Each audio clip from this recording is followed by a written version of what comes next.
Welcome to my channel. If you're new to my channel, my name is Laura, aka PURPLEXEDQT, and if you're a returning subscriber, welcome back. If you are new, make sure you hit that subscribe button. Make sure you go check out energycandles.com, ENERGIE, candles.com, or CCS.com. A couple things I want to say. As with any site that goes live, there are going to be some glitches that need to be fixed. The only glitch that we have found so far is the subscriptions. If you have a subscription on my other site, hold off on canceling it for a few days. If you've already canceled it, I know a bunch of you guys have, don't worry about it. The glitch on the new site, it's not anything I can fix, and it's being worked on. I had to contact the developer. So it is being worked on. Okay. Thank you, Rhonda. I haven't done anything. I was actually going to go to bed. You guys can all thank Joseph for me going live tonight because I was really ready to go to bed. So, okay. There's a lot to cover. I am actually very surprised that 75% of you out of 44 votes have not heard this call. So that's good, though. I'm glad I went live. Because get comfortable, grab some popcorn. Hey, Deb, grab some popcorn because the calls are long. What I'm going to show you is kind of long. So I'm not going to do too much talking, but let me go ahead and give you the background if you're not familiar with the case. I actually just got into the case within the last couple of days, so I've been kind of speed listening to everything, listening to all different creators, the PI on a couple of different cases. If you're wondering who the PI is, remember the guy that I fought with on MGL's channel? He was friends with Voice for the Voiceless. That's who the PI is. And I've listened to him now on like 4 or 5 different streams. And I'm not saying that he may or may not be right, but I think his credibility goes out the window for a couple of different reasons. And I'm going to get into all that once you guys hear it. I don't think the guy is a bad guy or anything, but he's so narcissistic. I don't call it passion, I call it narcissism. Because he just loves to hear himself talk. If you want to really know what I'm talking about, head over to Zav Girl's channel. She's the one channel I'm not going to play anything on. Because you have to get through an hour. I couldn't get past the first hour. But you have to, in a whole hour that he's talking, there's maybe 3 minutes of actual information. The rest is pure nonsense. And I was kind of surprised because I'm like, okay, I know he's a decent like PI, but it's literally nothing but word salad except for like 3 minutes he offers some sort of information, which with all the other word salad, for anyone that's like me and has a very short fuse, you can't even get to it because you're like, oh my God, I don't want to listen to this bullshit anymore. And this is also a PI who goes on Zav's Girl and states that he'll give $500 to anybody that can tell him who Sleuth Mom is. So someone in the chat, and I was listening after, now when it was live, but someone in the chat said, aren't you a PI? Why do you need to pay someone? So then he had to cover it with, oh, well, you know, I don't have time, and why would I look for it myself? I'd rather pay. Bitch, just admit you have no idea how to get a hold of her. So that was a big red flag for me. And I'm not, like, if you don't believe me, go to Zav's channel. It's there. It's on that live. So he does love the sound of his own voice. So then he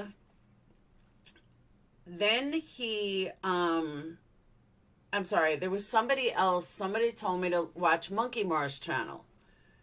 So I went over to Monkey Mar, and I don't know if she was having him on or not, but I listened to about half of this woman who lives in the area who personally knew Dylan. The woman sounded believable to me. She really did. She sounded like she was being honest. Could I be wrong? Absolutely. But I really got the feeling that she was being sincere. I don't know how many people heard that interview because I don't know how many people know who Monkey Mar is. But it was more this woman was just talking. And from what I heard, She said everything the exact opposite of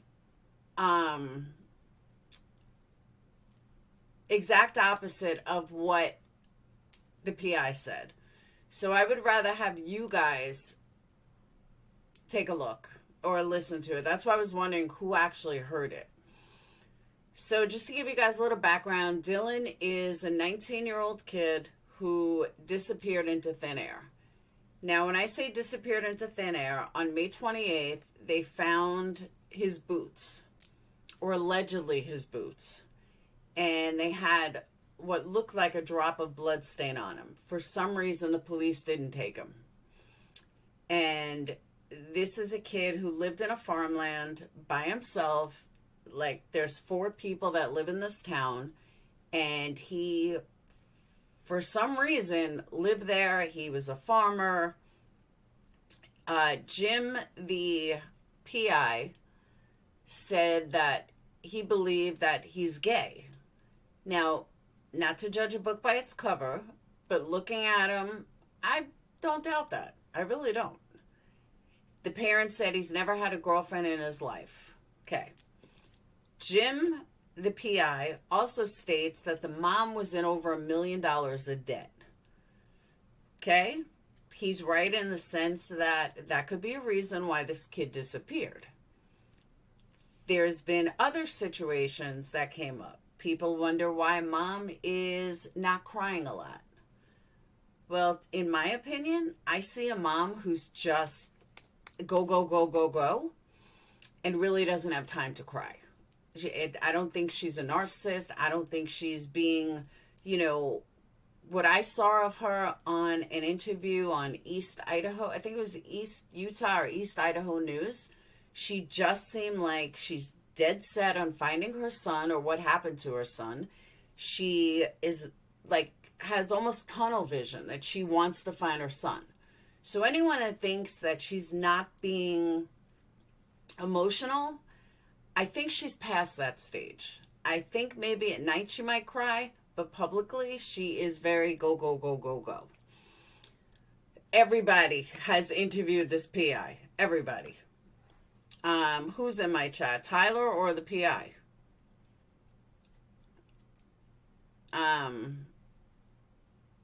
Which one's in my chat? She does love him. And she is very go, go, go, go. I know that people talked about her being emotional. She's not emotional at all. I don't find her emotional at all. I found her exactly the way I would be. Determined. Good word. Determined. So according to his parents, hey, Tyler. Tyler, you want a link? I know you. I was on your panel. According to his parents, there's been no activity on his cell phone, no activity on his bank accounts since Tyler disappeared. Since Dylan disappeared. Sorry, I said Tyler. We don't want Tyler to disappear. FBI spokeswoman confirmed to East Idaho News that they're joining the search, which we knew all that. Hey, Moonray. Which we knew that the FBI is now involved. Sheriff's office also announced that they have every detective in the department working on the case. Personally, I feel like, what do they have? 2 detectives on the case? Like, how many detectives could they possibly have? Tyler, do you have Zoom? You have Zoom, right? I'll just do StreamYards over here. Hold on. It'll be easier.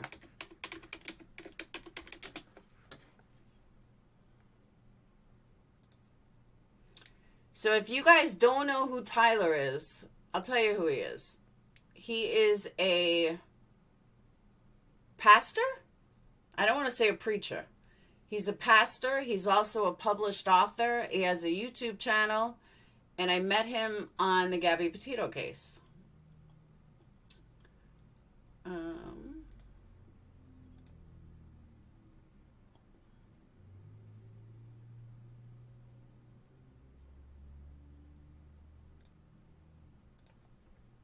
And that's who Tyler is, yeah. He's a good guy. I've been on his stream. All right, Tyler, here.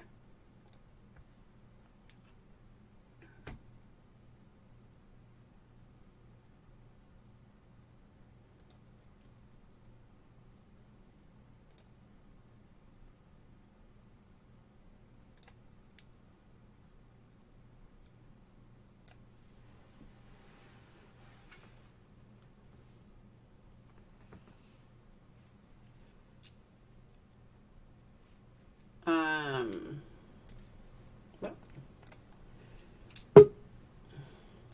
hey. Hey, how are you? Good, how are you? Long time no see.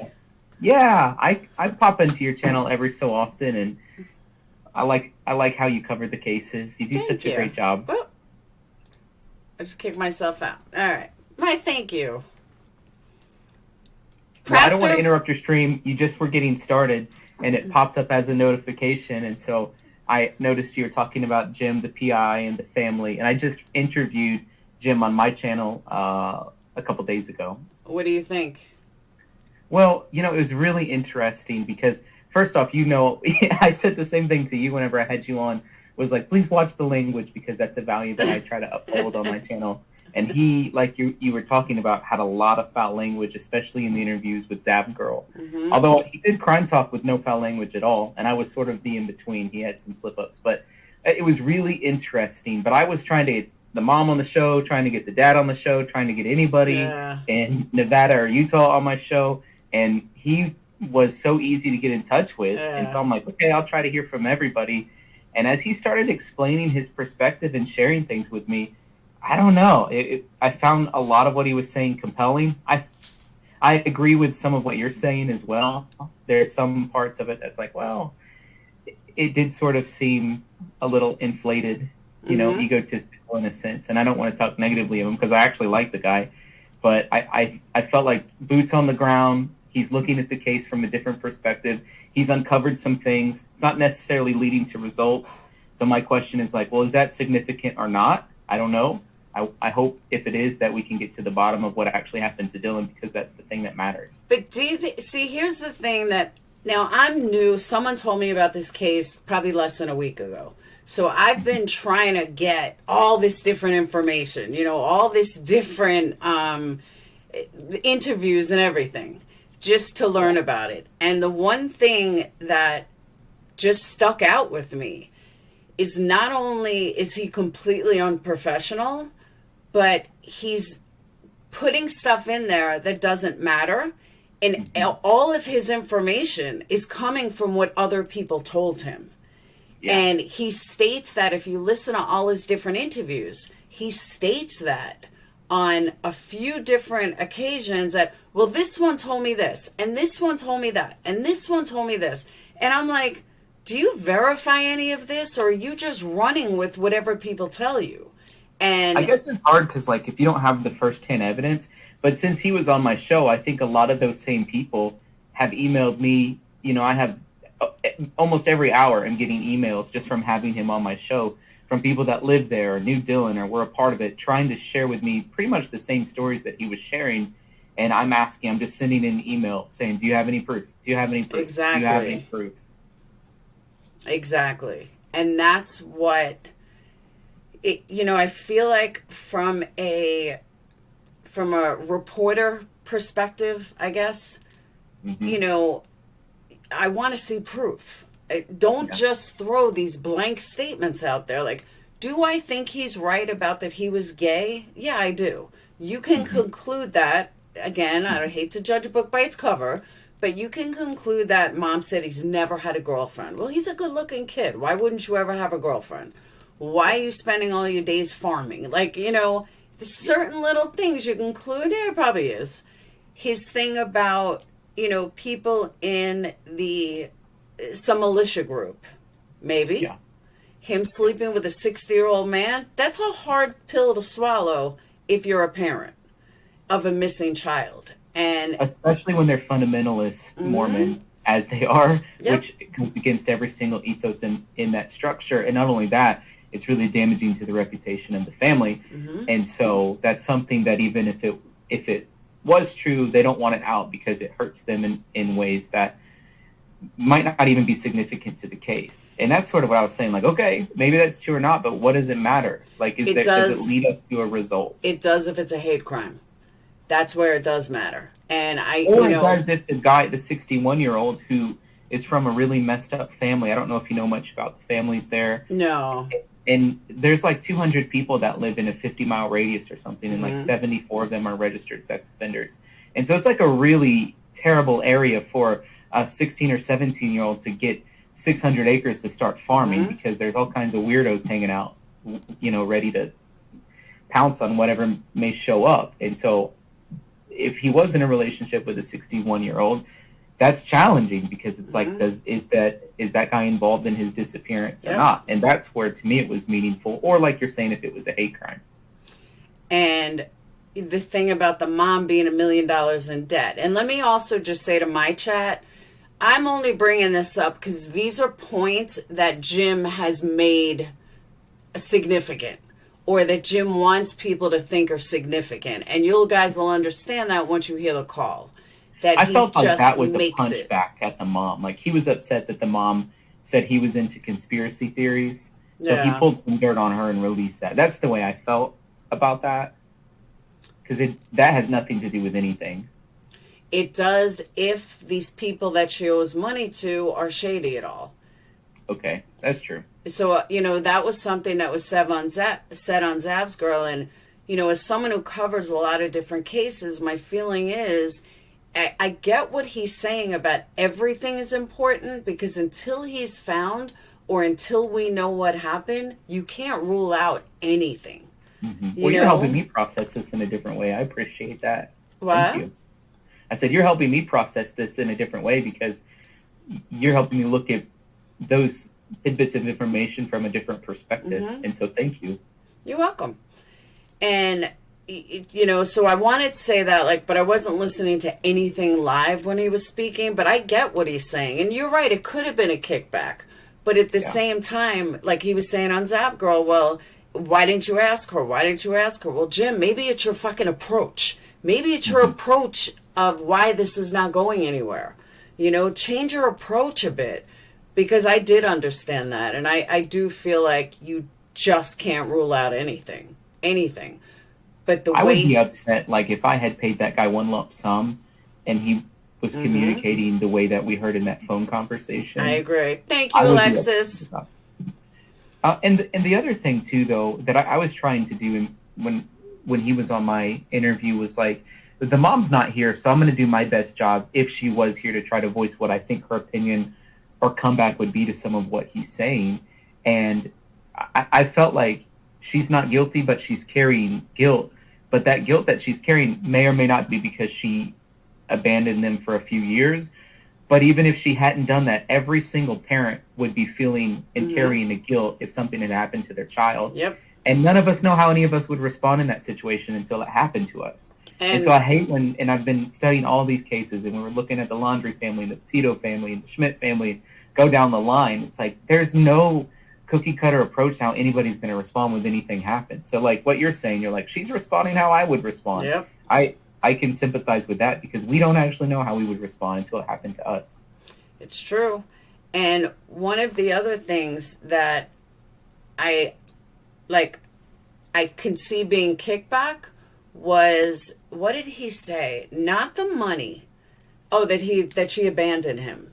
Not for nothing, but that has nothing to do with this. That to me is a kickback. That to me is, I'm going to, make you look stupid. I'm going to make you look like you abandoned your kid. But that has nothing to do with Dylan now. So I don't understand why he threw that one in there. But some of the other stuff I can see. But but the militia thing, I have a feeling that's panning out to be true. I think the word militia might be strong. I think of it as like neighborhood watch would be the way that I would describe it. Neighborhood watch for people who live in the country, love the Second Amendment, and all have guns by virtue because of where they live. Militia group sounds like, they're a part of like some terrorist group that we think about in the Middle East. going through boot camp. I don't think that's what it is. I think it's like a bunch of good old boys getting together with some shotguns and making sure that the meth heads are not coming in and stealing their property. Now, according to, do you know who Monkey Mar is? I just found out who that person was today, and I don't know anything about him, to be honest. That's okay. I haven't watched her in a long time, but she had on somebody who lived in the area. And the person that lived in the area had said, absolutely no meth head. She has no idea what anyone's talking about. And maybe she's wrong, but there's no way. She's never seen anything shady. She's never seen anyone like that, and they own land. And I thought that was really interesting. I'm like, well, here's someone that lives there. And where's the meth heads? Where's this militia group putting it up if, hold on. Oh, I can't because I have both cameras on. Where is this militia group if... Hold on. Where's this militia group if you can't... if there's no meth heads? That's what I don't understand either. And she's got this woman... Hold on, I gotta fix this. I don't think it'd be that hard to figure out if there's a large prevalence of meth or not. But when you talk about the lifestyle that Dylan Rounds was supposedly living, you're talking about the fact that he had $80,000 in an area that's pretty economically dispersed. I mean, people are going to be coming at him for the fact if they learn that he had money. And something that I was learning, like that bar that he was hanging out at called the Saddle Sore apparently hasn't served food in like 10 years. And I find that to be interesting because that's where Dylan was always hanging out at. But he was 17, 18, 19 years old. What's he doing at a bar at that age? Drinking soda? I doubt it. So he's in there getting drunk. They're serving him alcohol. Well, according to this woman, there was a place there that everyone went to have lunch. There's two establishments in the whole town. Oh, okay. In Montello, Nevada. One of them is called the Saddle Sore, and the other one I think is called the Cowboy Cafe. And the Saddle Sore quit serving food apparently like years ago. They just serve drinks, and then Cowboy Cafe serves what the mom referred to as hot meals. Okay. All right. Well, so I find it interesting. He's been hanging out at the one that serves just alcohol. He's underage. He's in there. He's hanging out with all these older guys, probably throwing some drinks back, talking about this 600-acre, property that he has, trying to revitalize what they call the valley, the area there. They haven't been able to grow crops on it. He's taken a 3-year ordeal of trying to get this ground, which is desolate and desert. And I don't know much about farming, but I don't even know. It doesn't even sound possible to me.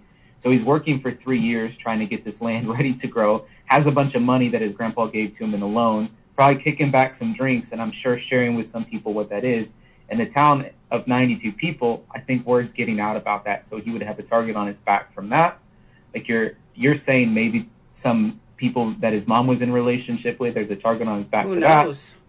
He's living an alternative lifestyle that's definitely against the grain of the culture. He might want to hop town, and he has $80,000 in his pocket. He could have chose to disappear. There's a lot of possibilities in this case. Yeah, but why would he leave without shoes? I don't know. It could have been like a sign, like, I'm done with this farm life. I don't need these boots no more. I don't know. I don't see that. I can't see that. Not from what I've seen and read so far. But the thing is, like, the reason I would go against that theory would be, like, you can tell from all of the family pictures, which I've looked at all the ones that they posted, he was totally into farming. Like, that was his life's passion. Exactly. He was into driving tractors. Like, it's like an obsession for him. But see, my question is, you're right, JT. His mom said that he only wore one pair of shoes. He only wore these boots. So why would somebody take them off if they killed him? I don't get that. Like, I've been racking my brain trying to find some logic in it. Well, what's the logic?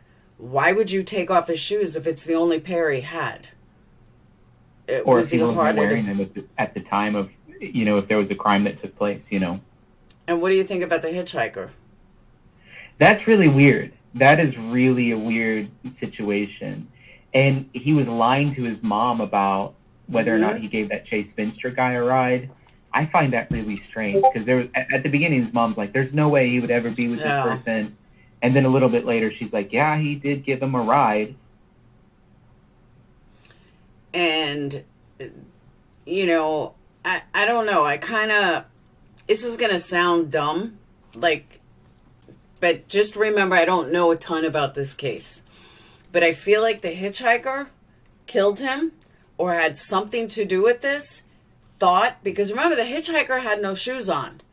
And that sticks out to me, that the hitchhiker had no shoes. Maybe he thought Dylan wore the same size shoe as him, killed him, and then went to take his shoes and realized they don't fit and had to leave him. I know that sounds completely wild and crazy, but I just keep coming back to this. That's an interesting perspective that I didn't.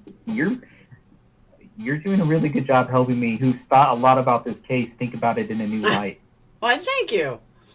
But initially the hitchhiker was the first thing to hit me. But when someone was explaining the case, but the more I learn, and I'm like, well, if he only had one pair of boots, I can't imagine any guy with one pair of boots. But okay, you just had one pair of shoes. That's all you wore all the time. All right. Hitchhiker. Yeah, that's kind of weird, isn't it? It is. No like, sneakers, nothing. You don't have tennis shoes. You don't. Exactly. Slides. And then the hitchhiker who has no shoes. Why are you walking around there with no shoes? And then, a hitchhiker would need shoes. And he killed him and then realized the shoes didn't fit, so he put them on the side. Okay. And now they got rid of the body. I don't know what they did, but you never know what meth heads do with bodies anyway. They said there's mine shafts that are like 2,500 feet deep all throughout that area. And if somebody dropped a body down there, it'd basically be impossible to find it. Oh, really?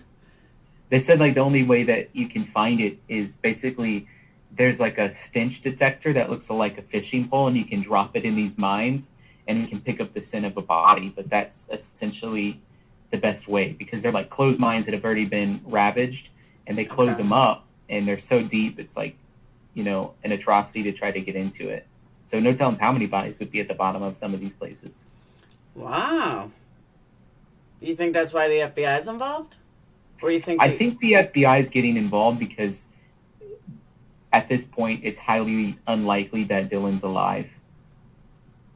But I was always under the impression that the FBI only gets involved if it crosses state lines.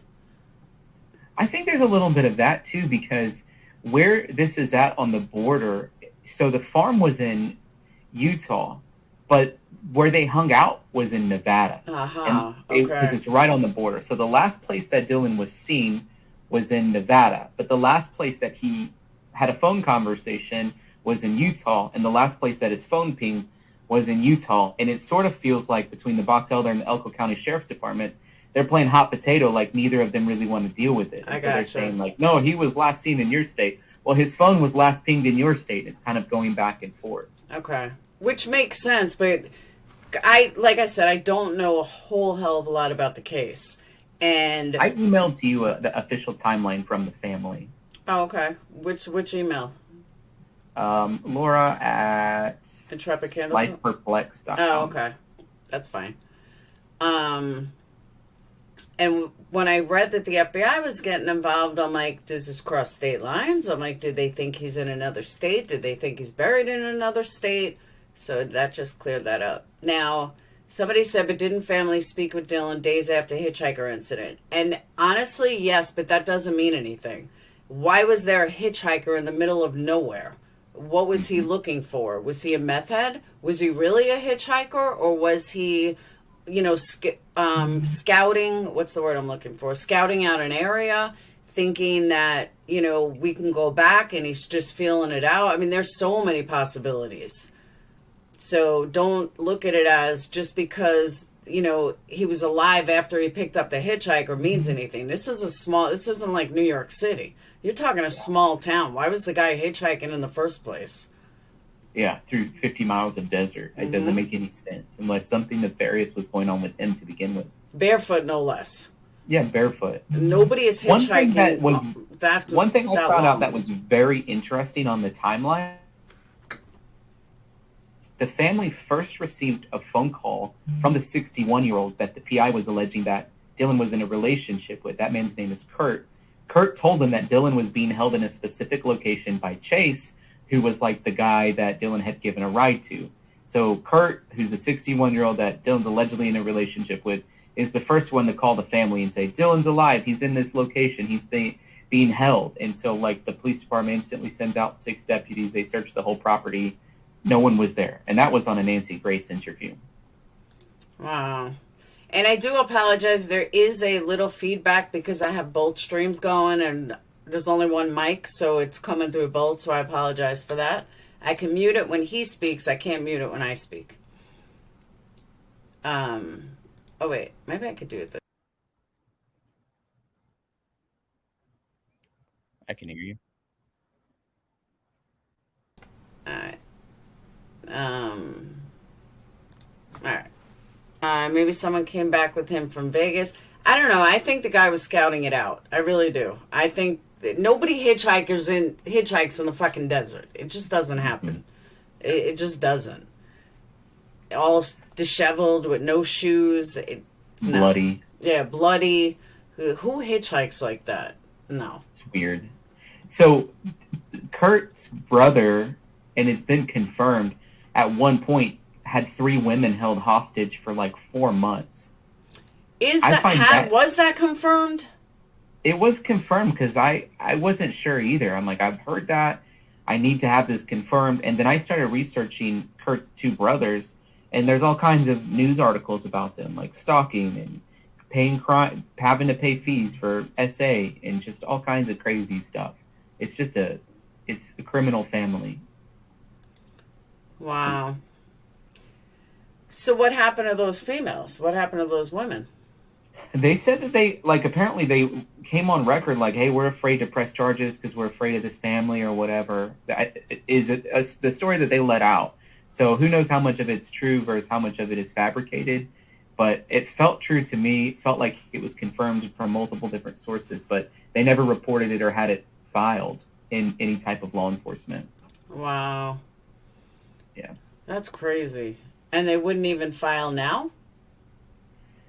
They should now. I don't know. Who knows what's going on? I have a feeling that the FBI, and this is one of the things that the PI said whenever I was interviewing him, that the local police department all of a sudden is arresting all kinds of criminals in the area.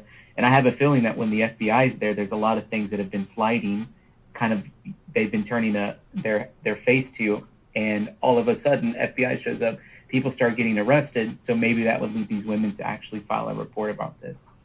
See, but that, going back to something you said before, all this information about the girl all came from somebody who told Jim. Not that Jim discovered this or uncovered this. This is all stuff that he was told. That's true. I mean, I guess it should all be taken with a grain of salt, right? It's like, maybe it's true, maybe it's not. We'll file it away, and it's possible, and it might be related to the case, but it also may not be. Mm-hmm. Yeah, I don't know. I still keep coming back to the hitchhiker somehow. And maybe the hitchhiker was working with Kurt. Maybe Kurt was involved in scouting. I mean, there's so many possibilities. But maybe Kurt was scouting it out and, needed to figure out how to rob Dylan. Needed to figure out how to, get Dylan away. And he got a hold of this guy who's a meth head, who's, living on the streets or whatever. And he hired this guy or spoke to this guy to get rid of Dylan so he can maybe take over the land or something. That's where I'm coming to. And I still say it has to go back to the hitchhiker. I don't know why. I don't know why I'm so dead set on this hitchhiker. So the thing was, and I'm too, I was trying to do the best I could to try to pinpoint on that. Apparently at the time of Dylan's disappearance, the hitchhiker was seen 200 miles away at a Little Caesars Pizza. And so that's why people were saying, well, Yeah, he had an alibi. Who said he was 200 miles away? How The would they local, even know? he was on a security camera apparently, and had been pretty forthright in every type of conversation with local law enforcement, from my understanding. How'd they know who the hitchhiker was? I think he was calling them or something. I don't know. That's a great question. Yeah, that's what I want to know. Like, how would they know who the hitchhiker was? And I don't know. I mean, I might be wrong. I'm not saying I'm right, but I don't know. It just seems it's not like it was a local who saw, a local hitchhiker and they knew who he was, and then they were able to get a hold of him and they found him 200 miles. That I can believe. But I have a hard time believing that some random hitchhiker that they don't know who he is, they spotted 200 miles away in a pizza place. Anybody can call and say, I was the hitchhiker. Yeah.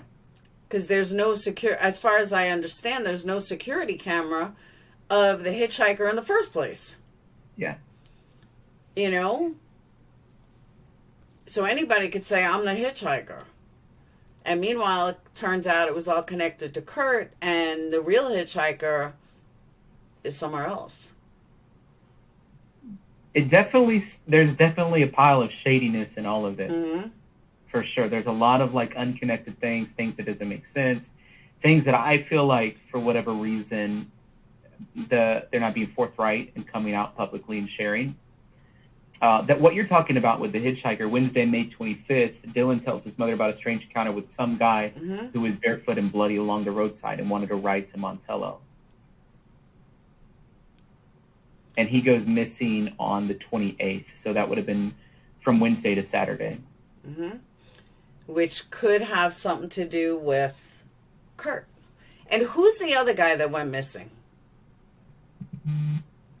I read or heard, not I read, but I heard there was another somebody that went missing.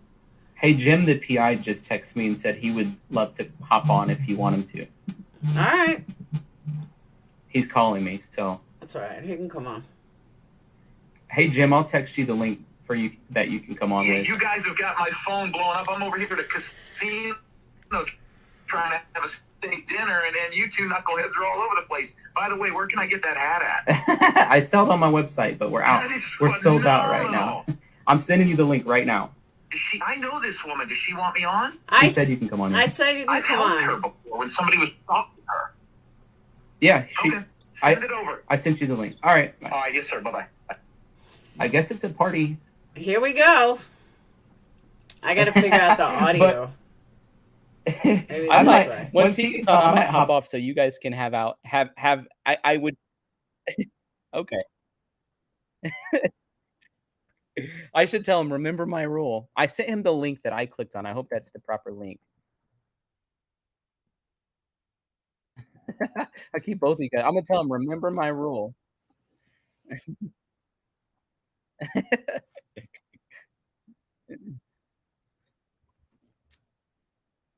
I know, I'm proud of you. I got a lot of like people that were like, that's the greatest interview you ever did whenever I talked to him. And I got a lot of other people that were saying, why would you compromise your values by interviewing him? It was like really stuck in the middle. I'm like, you know what? I want to hear from every perspective on literally every case that I work on. And this guy's been such a big part of this Dylan Rounds case. I want to hear from him.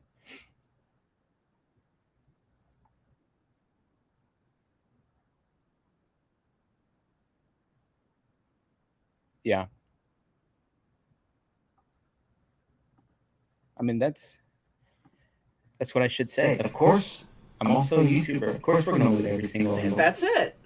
Exactly. I'm a true crime YouTuber, and I have to put the church and my morals aside, and I have to get different angles of everybody. Yeah, or infuse the morals into it, I would say, I don't think he has. So what I'm saying is, too, that I hope people don't come at you. Like, I see somebody in your comment section saying, bad decision, going to put them on. I don't think it'll be a bad decision. And honestly, Laura, you can ask him anything and go there, and I know you will, but... Oh, I'm going to go head to head with him. Have no doubt. I'm going to try some. I'm going to see if I turn my camera off here, if I can turn it on there. On StreamYard, yeah. Nope. Nope, it's not working. Yeah, I was trying to fix the audio sound, but I can't. Oh, mods, can you drop Tyler's channel? Well, I'm going to ask him about it, Amanda. Did you give him the right link? I texted him. I said, did you get the link? The link word? I think it might be because he has to sign in either to Facebook or YouTube. You have that setting on there? No, I just dropped it again in the chat. Okay, I'll send it to him again.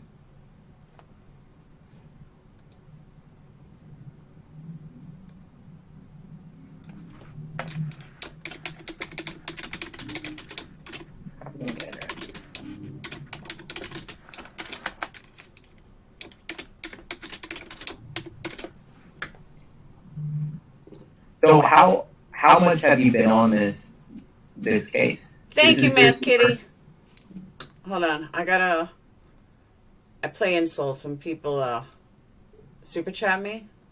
Yeah. And I didn't want to interrupt you before. All right, wrong one. Hold on.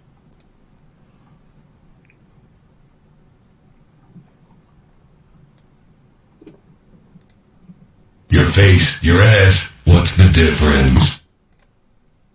You're like some sort of superhero able to ward off success at every turn. All right. Thank you, Math Kitty and Amanda before.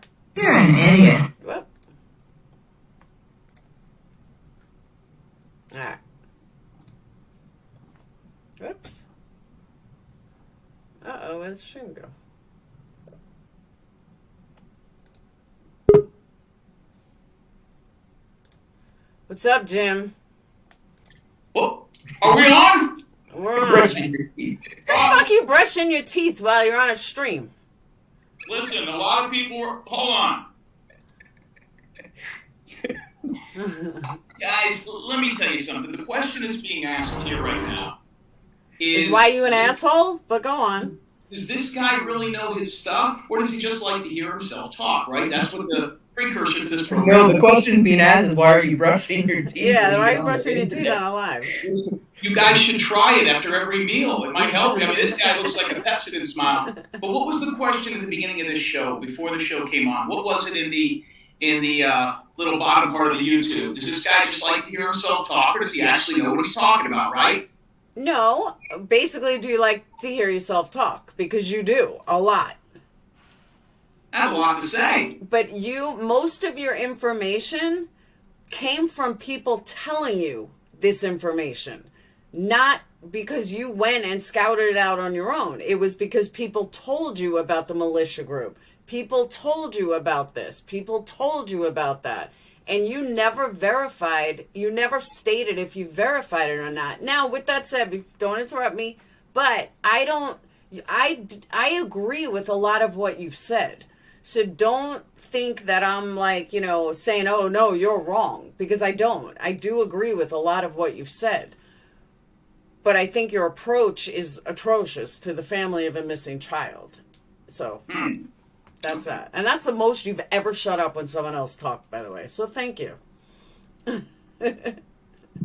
first of all, guys, let's get down to the brass tacks. I'm going to give you some information that's going on. I'll answer any and all of your questions. Okay. We will. And we'll get in. By the way, how do you know that everything I have, I've gotten by only getting it from other people? How do you know that? You said it.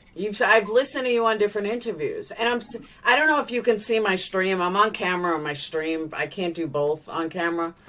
I can only see a photo of you. I don't actually see you live. I see our friend here in the middle. No, if you go on my actual stream, on my live, you'll see me live. I can't have both cameras on.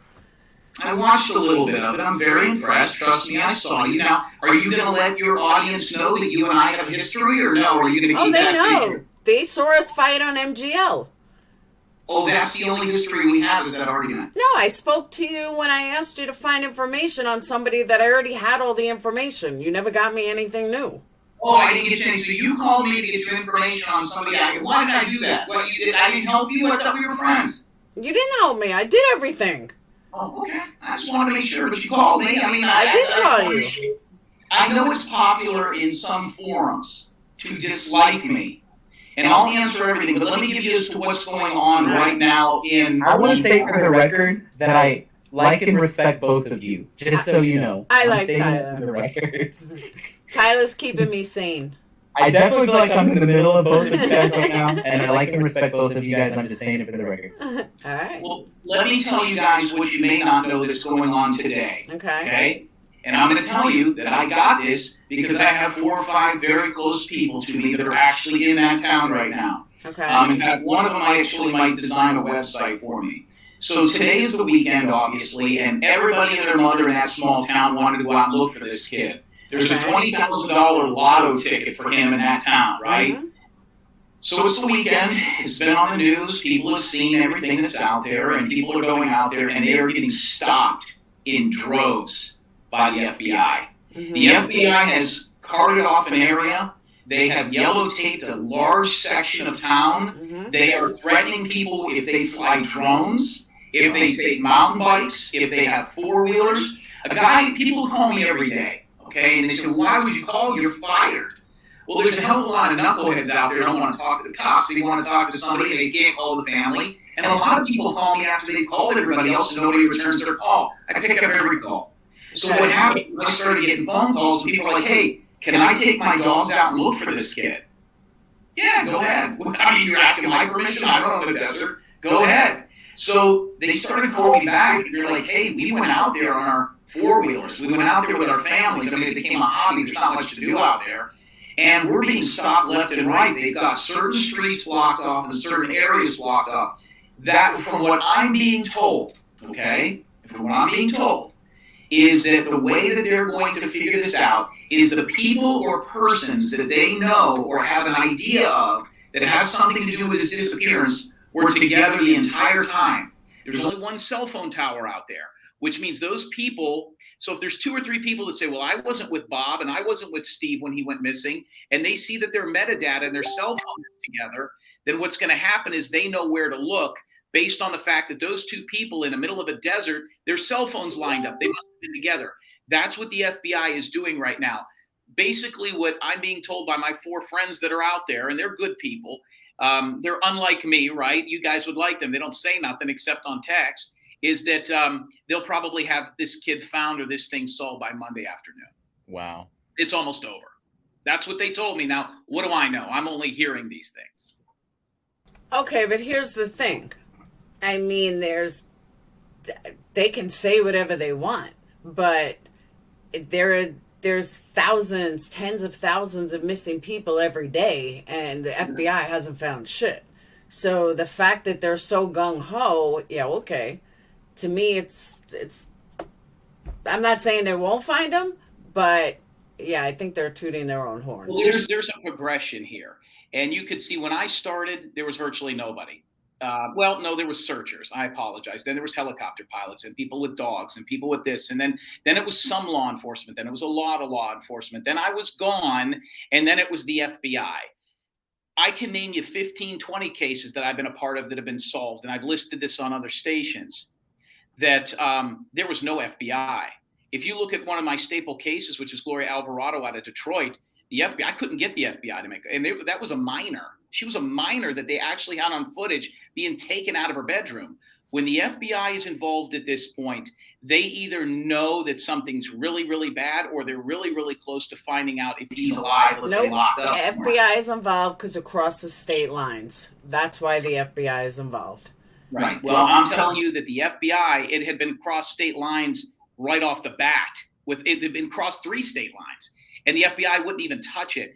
The FBI, and I'm going to release something that I've never released anywhere else, and this will all come out in the wash, is there is probably, and I might have even said this on Tyler's show, they have started to arrest people in this case. They just are not arresting them for anything that it has to do with Dylan Rounds' disappearance.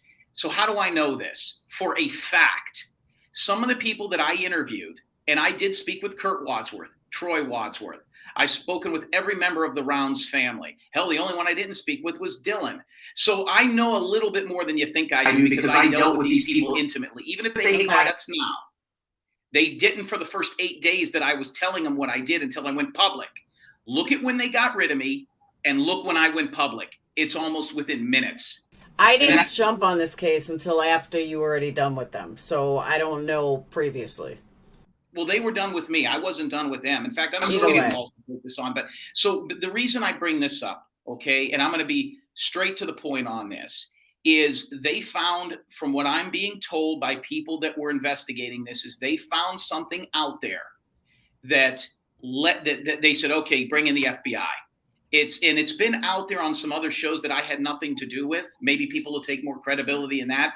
But it basically what they did is they found something where this thing is because whether it went across, what the thing is, whether it went across state lines, I'll get to that. Whether it went across state lines or not, it went from a missing persons case to a criminal investigation.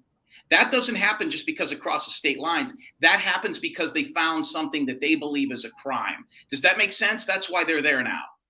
That makes sense. Hold on. Is the echo better now? Is the sound better, guys? Are we still into the candle business? Hell yeah. I just built a whole new website. We lost her. She's gone. I just built a whole new website. Oh, you built a whole new website? What is that? Because you were going to send me a candle. You know, I've been to the Yankee Candle. Oh, please. Yankee Candle sucks. Well, listen, I'm a 45-year-old guy. I don't know the whole ramifications of candles out there. What do you got? What's your best flavor? I have tons of them. Depends what you like. I like stuff like honeydew melon, fresh cut grass, anything that's fresh. Anything that smells like it would be in nature. Okay. I have fresh cut grass. I have cucumber melon. I have a lot of things. Cucumber and melon, that would be right up my alley. You're going to have to text me on that, and I will buy that. And next time I go on a show, I will have it burning here. Now, what happened with you and my friend out in Wyoming? You guys aren't friends no more? No. She's the one that called me and told me this was going on. And I don't want to talk about that publicly, but I thought you were friends. I really thought you guys were. I did not know until about 10 minutes ago. We parted ways for multiple reasons, but that's not what this stream is about. I don't want to get off track. Well, ask me anything you want to ask me, and I'll tell you. And by the way, it wasn't $1 million. It was $2.6 million. And let me tell you what I have. Is the significance of that because you think that there may be someone that would put a mark on Dylan because of that? Because I think that was one thing I wanted to clarify with you the other night, because I do want to act like the mom's here in an aspect to make sure that we're being respectful to her as well. But I don't want to just air dirty laundry if there's not something attached to it. But that's the thing that I think could be attached to it, right? And Laura helped me think of that. Did you see what the money was owed for? Or who it was owed to? I thought you said it was a tax lien. What did you say it was? It's all out there. It's on public record. Let me explain why it's important other than to smear the mom, because that's a big piece of it, right? And it's important because if it was the father and he owed $2.6 million in gambling debts, people would be like, uh-oh. But because it's the mom and she's little and it's only, it might have something to do with it. It's not looked, and it's the mom. We got to be careful. Listen, $2.6 million owed to anybody is going to raise some eyebrows. There's a lot of other reasons there, but let me tell you what happened on Friday. I got a phone call. I got a very interesting phone call from the man and the people that she owes that money to. These people still have a bedroom in their house for Dylan Rounds. If you look in, this is all in court case papers, and I have a 90-minute audio interview with these people, and it is fascinating. It totally turns this case on its ear, because it's not me telling you what they said. It's them telling you what they're going through. When I've mentioned on other shows that people with the family want me to take this case on again, what they don't realize is the mom had a ton of fiancés, some of which she dated for 10 years that were like father figures to Dylan Rounds. And those people are interested. Hold on, let me hold to 1 second. Only because I have to. It's a pain in the ass with the mute buttons. But how does someone? She doesn't look like a millionaire. how does she possibly owe $2.4 million? If it's not like a credit card company, how would she possibly owe that much money? Embezzlement. So how it was explained to me, and listen, there was a real famous movie where the guy looks at the attorney and he says, I'm trying to think of the name, it was Gerard Butler, and he goes, I can tell you, but I'd rather show you. So here's what's going to happen. And I got every channel on here with the exception of 2 ladies that don't like me very much, fighting for this phone call. In this phone call, the man who's owed the money and the families that are owed the money explain it all. Basically, it is embezzlement from their trucking companies. They had also been in relationships with her. I also now have the court case papers, and this is, Tyler, this is why I wanted to talk to you about this, but we'll air it here now. This is what they call a tease in the radio business. I have the court papers from when, now the people with the family called me and they says, hey, James, have you spoke to the other PI? And I says, what other private investigator? There's another private investigator I'm not aware of? And they says, oh yeah, the family hired him. And I says, or hired them. I don't know if it's a man or a woman at this point. And I says, okay, no. Well, they says, well, they hired him 10 years ago. And I says, 10 years ago for what? And they said 10 years ago. And I thought like you, I'm just hearing this and I'll wrap this up. But 10 years ago, the grandparents, the same ones that hired me, hired a local private investigator in Idaho Falls to follow around the mother. And when they followed her around, they found out that she was cheating on Justin Rounds. This is all, I have the court papers for this. Instead of the private investigator going back to the grandparents and giving you the information, he went to Justin Rounds. He also explained to Justin Rounds how she had embezzled hundreds of thousands of dollars from their trucking business by putting the money into separate accounts through checks. And when he heard that, when he saw the paperwork, he tried to run her over with a vehicle and was arrested and spent time in jail. I have the criminal papers now and the story that shows that he attempted to run her over with a vehicle and was in jail for it. And that's where this really starts. How long ago? How long ago? I was told it was right around the 10-year mark. And that's what started. So then he wanted to come after her for embezzlement. The guy she was already cheating on him with owned another trucking company in which she was already embezzling money from him. This went on for about 10 years before she was finally caught. I talked to one of the attorneys in the case, which is still ongoing, and they said, we don't know how this woman's not in prison. So why is it important? The same reason why it's important for people to air my dirty laundry. The only difference is I don't care. The situation in this case is not what it seems. And come Monday or Tuesday, I'm going to release that audio. But here's what I'd rather do first, and I'll make this the first statement here. If the family is willing to bury the hatchet with me, if they will leave me alone, which means call off all their YouTube personalities that are helping them, and I now know who those people are. And I'm not going to do it here, but I can give you their names. Helping them do what? All right, let me stop you for 1 second. They just want to find their son. They don't care. There's more to this. There is way more to this, ma'am. Way more to this. Okay. Way more to this. Okay. I'm not going to argue. Because the woman that's looking for her son lost custody of him close to 10 years ago. The man that he was, there is probably a half a dozen people that are so close to Dylan Rounds that won't go out there and search, that won't put money into this because she's out there. I've talked to those people. The guy that virtually helped raise him as his father when he lived with his mother is one of the guys that's owed money. He has a bedroom that Dylan still comes home and stays at in Idaho Falls, but does not come back to his mom's house. He explained that to me. Okay, hold on. So, all right. But now I get what Tyler was saying before. So, okay, so this guy... So, this guy sits... has his court case. Tyler, I keep saying Tyler. Dylan goes to his house, and so on and so forth. So we can rule him out. So we know that he didn't do anything to Dylan to hurt the mom. Therefore, none of this is helping anything. Sure it is. Yes, it is. You have to understand who these people are and how this can go down and the type of people you're dealing with. Because what you see and what most people see that aren't behind the curtain, there's people even more behind the curtain than me, is you see a sweet little kid who was such a hard worker. And this kid did everything he could to make that farm work. and he's missing, and it's a tragedy. And that a lot of that is true. But what you don't know is he knocked his mom out with a punch and then went and lived with his dad for 10 years. And I've got the paperwork on that too. So you have no idea who this kid is. He had to. But hold on, but Jim, let me stop you right there. As a mother of three, as a mother of three, yeah, I don't know what it's like to not have my children. I don't know what it's like to be distant from my children or have my children hit me or anything like that. But as a maternal instinct, even if I did get separated from my children for 10 years or my kids hated me, if they were missing and I don't know what happened to them, I'm still head over heels. I need to find them. I need to know what happened. It's a maternal instinct.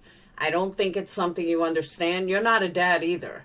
But it doesn't matter what happened 10 years ago. You still have that maternal instinct that I want to know what happened to my kid. Even if you're distant and you hadn't spoken in 10 years, you still want to know what happened to your kid. And so that's why I'm saying, unless... It's amazing when that switch gets turned on, isn't it? It's amazing what triggers that switch.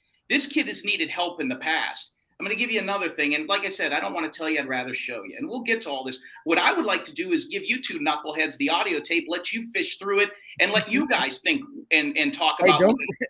Don't call me a knucklehead, but go ahead and give me the audio tape. And I would love to do that as well. Let me tell you something else that is involved here. So until you understand who you're dealing with and why some of these things are important, I'm glad it's your opinion that she has a maternal instinct and would go after her kid. I'm glad you think that. But what you don't understand is she has already fought with law enforcement, which is why it got delayed, which is why the grandparents needed a knucklehead like me. She's fought with the FBI. She's fought with the townspeople. She has done more harm than good. And to today, they've got less than any of us. There's people on YouTube right now, including your guys' self, that have more background and information on this than some of the people in their camp. And that's very sad. Yeah, that is sad. But they're from the middle, bumfuck Idaho. How much? I'm surprised they even have bathrooms in their house. I mean, it's... Because people in Idaho don't have bathrooms. No, I'm just saying, not in the middle of the desert. Are you from the East Coast? No, I'm from New York. That's the East Coast, last I checked. It is, but I'm just saying that disparaging the family is not helping find him. It's not getting answers. I'm giving you facts and background on the people that are here so you can understand why. So you don't think this is just a cute little kid who went missing in the desert. This kid was hanging around known pedophiles. He had a group of people that would go around town. And I talked to people whose guns were in their face. Now, that might be hearsay to you, but my hearsay is a hell of a lot closer than yours is. And that militia group, it was a real thing. All you have to do is call the Elko County Sheriff's Department. I spoke with the Elko newspaper today. They're well aware of it. But we've got an area that's 50. Do you think the word militia is kind of strong? Because that word evokes to me like it makes me think of like Al Qaeda in the Middle East doing boot camp. I thought like a better term might be like a good old boys neighborhood watch club with shotguns. That's what I think. Well, when the neighborhood watch is full of pedophiles, I can't call them that. So what I would probably, and you're right, is they are more of a vigilante group. That's how they were explained to me. But if I say a vigilante group, that could be 10 guys with baseball bats running around alleys in Brooklyn. These guys are... And what about the woman who was on Monkey Mars channel, who lives in the area, who stated that she never saw a meth head, she never saw anything like... She's 30 miles away from there. She's telling the truth. She's 30 miles away from those people. Okay. So that's the difference between St. Petersburg and Tampa. That's the difference between, there's towns that's the difference between what? Des Moines and Moline. That's a hell of a hike. Des Moines and Moline is much bigger than 30 miles. Is it? Okay. Quad Cities, are they close? Quad Cities and Moline are close, not Des Moines. I apologize. But what I'm telling you is this, guys. She's 36 miles away, 26 miles away, something like that. She said it on the tape. So the only thing that she has to go on is when she wasn't home and they accosted her son on their own property, because they were told that everybody out there doesn't own their land, and that's just not true. I talked to another guy who called me who owns a bed and breakfast out there. because they have something called sun tunnels. I still don't know what that is. Do you guys know what that is? No. No, I I don't. don't. Sun tunnels. People go out there and watch these things. I don't know what it is. But I talked to a family that owns a bed and breakfast, and they said within 4 days, every single sun tunnel guest that was going to come stay there started canceling through the summer. They're not coming because of this. And I used the analogy of that girl that went missing in Aruba, Natalie Holloway. Nobody went to Aruba after that for at least a decade. Nobody's going to go out there. Believe it or not, there's people with businesses out there. It's I sad. just looked up what the sun tunnels were. It What looks is like sun tunnels? It just looks like a bunch of like concrete pipes in the middle of the desert that people come and look at, especially at sunset. Yeah. Okay. Well, still people have businesses based around those. It's like a tourist attraction. Yeah. I talked to an alpaca farmer who told me, and he's been pretty instrumental in this. He's actually helped the family out a lot. And he told me that I don't know if they cut the hair of an alpaca or the fur or what the hell they do with it, make steaks out of them. But whatever it is, his people that come and buy this alpaca meat or alpaca fur, whatever it is off these animals, they won't do business with him. They're not going to come into town this year. What's the thing that you're saying that you think they found that's leading to the wrap up of this case possibly by Monday? I was told I'm saying because of their walling off areas and they've got yellow tape. They didn't have that 4 days ago. I'm being told it's personal items. It's not as obviously as boots. Could it be a cell phone, a wallet, clothes? I believe it's something to that. But there has been a shootload. See, I'm not swearing. I'm getting better. There is a shootload of people in this town and involved in this case that have been arrested on warrants and charges that they wouldn't have touched them for in the last couple of years. So all these people in other areas have gone home or been arrested, like Chase Venstra. He was arrested on a charge they hadn't touched him for in months. And several people in and around him have now been in jail and are currently in jail. Troy Wadsworth was arrested within the last 10 days and it fell under the radar. Nobody saw it. He was arrested for something he never should have been arrested for in that town. And what I mean is not that it wasn't a crime, but they got bigger fish to fry. They let these crimes go for years. And now all of a sudden they're arresting these people and putting them in jail because they want to make sure they can question them when they find what they find. Laura asked a great question about the three women that were held hostage. I love them. Yeah, I love them. That's the most interesting part of this whole case. And now Tyler said that there was now proof. Is there proof? There's always been proof. There was proof when I opened my mouth, and let me tell you why. Okay? And you can choose not to believe me. And the great part of being a private investigator, I don't care. So a couple of weeks ago, Tyler looks like he could do it. Listen, I am terrified of any. Listen, with Tyler with that hat on, I stopped walking down dark alleys. I mean, look at that. Who wouldn't be afraid of this guy in a bar with that hat? It brings joy in the room, I'll tell you that. It does. Here's what happened. A couple of weeks ago, a woman calls me scared, crying. I have her phone number. I know her name. I know her collegiate background. I know what her degrees are in. She's a very nice younger woman. Her job is to go in and deal with people that have either had elder abuse done to them, that have been sexually molested or assaulted in that region. She goes, and this is on other people's channel. They found the guy. They showed the pictures with the tubes, which I said he had tubes in his nose. He was 90 years old. He was a registered sex offender. He is already out there. Other channels have tried to say that I didn't know what I was talking about. They found this man and they're like, oh, okay. But well, Jim said he was 6 foot and he's only 5'9". That's where we go with this stuff nowadays. We pick. But this guy exists. This woman got a call that a close to 90-year-old man had been virtually sitting in his own filth in a chair in a tin shed out in that area for months. No running water, nothing.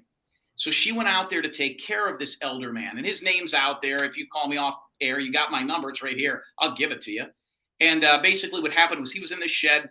She went to go take care of him with the police to see if there was elder abuse, to try to get him into a hospital. And when she got there, all he was talking about was Jim Terry, Zav Girl, and all these other people in this case.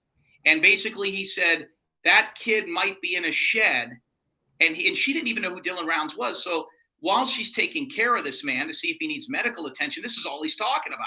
He doesn't even have a television. And she says, what are you talking about? People in the desert. What do you know about this young man in the desert? And he says, well, there's a family called the Wadsworths, and they kidnapped 3 women and had them in a shed not far from the post office boxes.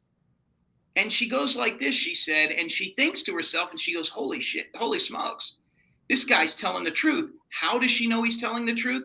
Because she was the social worker that took care of the 2 older women and the daughter of the one woman that were locked in there. Now, Scott Wadsworth, who's the one that did that, and you could find his mugshot out there. All his criminal charges are out there. He's the guy with no ears. They would not come back and testify against him, but the state still picked it up, which is why he got the minimal amount. If the girls would have testified against him, he would have done that. And the story, so this woman called me and she said, listen, I know you're getting hate mail, but you're onto something, my friend, because I'm telling you that these 3 women and Kurt and Troy and Scott Wadsworth all knew about this and they skate free in that town. So the woman that took care of these 3 women after they were raped, beaten, molested, and held against their will, by the way, one of them was his girlfriend. So what Scott did was Scott had a girlfriend for years, maybe 2 years. Then the last 4 months of their relationship, he kept her in a tin can, virtually a shed. And then he says, I'll let you go if you get online and get me other people. She went online and got 2 other people for him, a mom and a teen daughter that was underage. And if you look at his criminal history, you'll see this goes right in a line.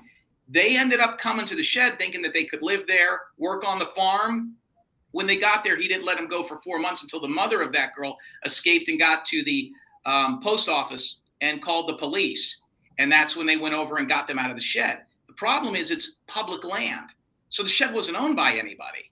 So those 3 women were chained up in there and they got out of Dodge. He was charged with using the computer to lure a minor. And so if you look at that, it goes right down the list. That is a very true story. And those are the people that Dylan Rounds was hanging around.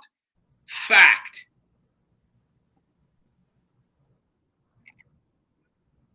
Why don't you ask me about Dylan Rounds' best friend that keeps being mentioned, and nobody will talk about him. He has one really good friend. You want me to give you something nobody knows in the whole world? We're talking about JD. No. Is that what they call him, JD? That was his friend from childhood, I think. Yeah. Dylan Rounds' best friend before he went missing that was not in that area. And I'm going to give something for all your listeners and all your viewers right now, right? This is your Nancy Grace bombshell moment. You think I'm full of crap. So there's a best friend of Dylan Rounds' that I wanted to interview when I was with the family, and they wouldn't let me do it. They referenced him, they mentioned him, and they kept, I've heard this name. Who's it, JD? Is that what you said?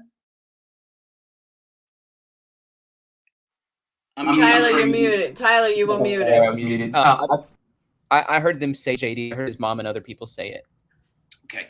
I don't know who JD is, but 2 days ago I found Dylan Rounds' best friend.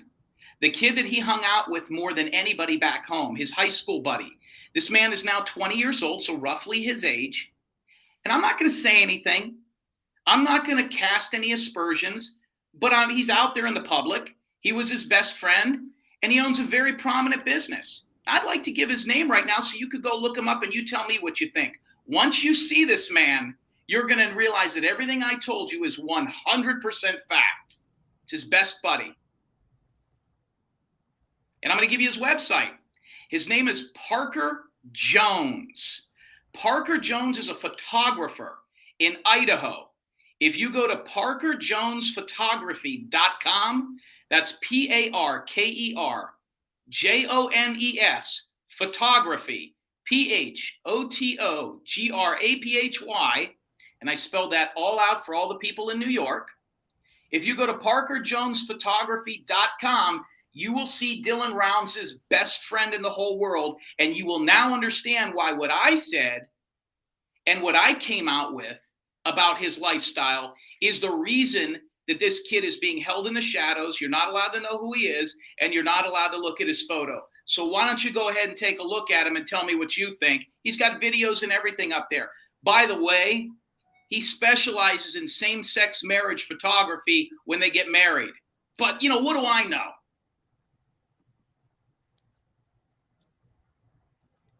I really like graham cracker creamer. Golden Grams creamer. Incredible. If you scroll down, you see a picture, scroll all the way down to the bottom. But my point, the point that I would say to make would be okay, explain how that helps connect us to the whereabouts of Dylan, other than if Kurt's involved or if it's a hate crime or Because the whatever. first thing you do is you look into his lifestyle. If you didn't know who he was dating,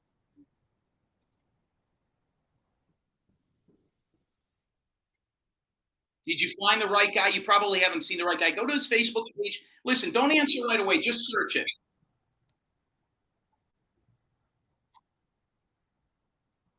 Okay. What I want you to do is, before you question me on this and take me up one side and down the other, just look into his past, look into his relationships, look into his Facebook page, and you tell me if it's just a coincidence that all his friends seem a little moist.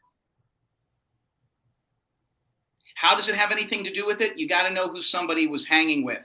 You got to know who somebody was into, who they were dealing with. I have a buddy that's a college or a high school football coach, and he saw this story. And there's a very famous quote by the mother, and Tyler, you and I went over this. And the mother's sitting there with the father on that show, and she says, my son had a junky truck. It was a farm equipment tool. Remember she said that? And then that's the truck that was power washed.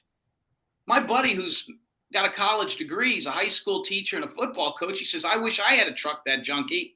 That's an elitist entitlement environment that kid is in and was raised in. And then he goes out to the desert where those people don't have anything, and he acts that way. And they know he's got money. I think the motivation here is money. I think he was robbed. I think they went after him for his cash. Now, if the guy he was dating and he was intimate with and stayed at his trailer for weeks at a time, which is why he never came home, is the person that's related to them or that is in their company, then it explains how those people that would do something like that would hurt a kid that's hanging around the spouse. You wouldn't be asking me this question if Dylan Rounds was a cute little blonde girl and her thug boyfriend was out there, because you'd be looking at him. You're having a tough time. What I'm saying is, I don't see this kid, the one, and Tyler, am I wrong? Like, I don't see anything wrong with this kid.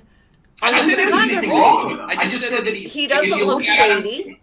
I'm sorry? He doesn't look shady. He doesn't look like a criminal. But I'm saying, what do you see? Because I don't. The kid is homosexual. He's out and out. This is his best friend. They pal around together. And? Kid's been out since high school. And? Well, he seems to have a lot of these people in his life for somebody who's straight. I can't find one guy that he hung out with that's straight. Yeah, but who cares if he's... Like, all right, let me back up. I got to back up for a second. You know what I'm saying. You know where I'm coming from. You just don't want to No. The only way... No, listen. Don't make me yell at you in front of Tyler. I'm sorry. The only way that him being gay plays a part is if it was a hate crime. If all of his friends are gay, then it's not a hate crime, and then it doesn't matter if he's gay or not. The people that didn't like his boyfriend hate on him. See, you're looking through this through tunnel vision. You don't, because it's not popular speech, you believe that it's not credible speech. And I understand that. Hold up. Do not put thoughts in my head, because you couldn't be further from the truth. I never care about general consensus. I go by my own theories, my own thoughts, and my own beliefs.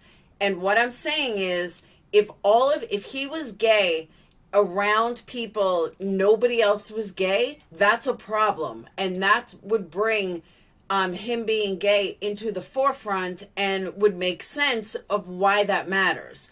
But if all of his friends were gay, then the hate crime doesn't exist, and therefore it's pointless. Gay people can kill other gay people and not hate each other. You see the triangles all the time. So what I'm telling you is that there's a reason the family has kept this best friend out ever since I opened up my mouth, and it's to hide the fact that this was his closest buddy in high school. I also found another man that they call Uncle Ron. Now, I'm still diving into Uncle Ron, but let's just say he's not his uncle, and he was spending nights over this man's house for years before he went to that place. And Uncle Ron's about 60, and it just don't look right, guys. You got to know which way the wind blows. And what happened is poor Dylan Rounds got caught up with some people that weren't as nice or as educated as Uncle Ron or the photographer, and it went bad. It went bad in the desert. And it'll all come out in the wash. All right, let me. I just hope let that me kid put makes it. it. Let me put it to you like this, okay? Tyler, I'm going to use you for an example. Tyler is a man of God, okay? Tyler is very open in his beliefs, but he is a man of God and a man of worship and a man of belief. If Tyler had a set of male twins that were gay, do you think he would blast it to the world? Do you think he'd want the whole world to know? Probably not, until he could come to terms with it. His family is no different. His family was religious. His family are people of God, Mormons, whatever they are.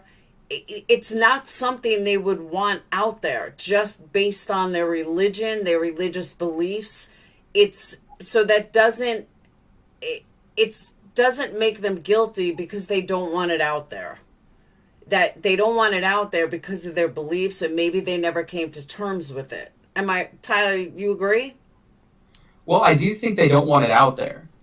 And I think that's part of the reason, Jim, that they were so upset with you, because I think that you uncovered that. Likely they knew it or whatever, and then they're upset that it's getting out there, and then we're trying to figure out, well, what's the relevance of it? And so that's why I've asked that to you a couple times, like, explain it, and you have tonight at some points, like, why does it matter? Because otherwise it just feels like you're bringing something out of the closet that doesn't need to be brought. Like in the Jason Landry case, which I don't know if you guys know about, for some reason the police released all of his Google searches into public information and didn't even inform the family of it. Like every weird thing he's ever searched, they released to the public. And the dad's a pastor, and it was really, in my opinion, very disrespectful to the family to do that, especially since maybe there wasn't even a relevance to it, and the public didn't need to have that information. So I think that's what it's boiling down to. It's like, okay, you're right, Tyler, but it was my judgment call as the private investigator. It's my case. I'm the one that they came to, or that I went to them, or we were put together. And I don't want to say the mother and father wasn't hired by them. But for the first 8 days, it wasn't an issue until I went public. And the reason I had to start going public with this is too many people in that town said that this might have something to do with it. So if Tyler, and this is where we're at, so you're going to pick one side or the other, and I understand that. I got thick skin. Ain't nobody ever said anything on the internet or on Facebook that's going to bother me. I mean, I'm in a beautiful casino right now, hanging out with a bunch of friends, and I got out of that to come talk to you guys because I really do have people's best interest in mind. But we have a triggered culture right now. People want to be upset. So that's maybe the mistake I made, and I've made a lot of them as a private investigator. I'd be the first to tell you that.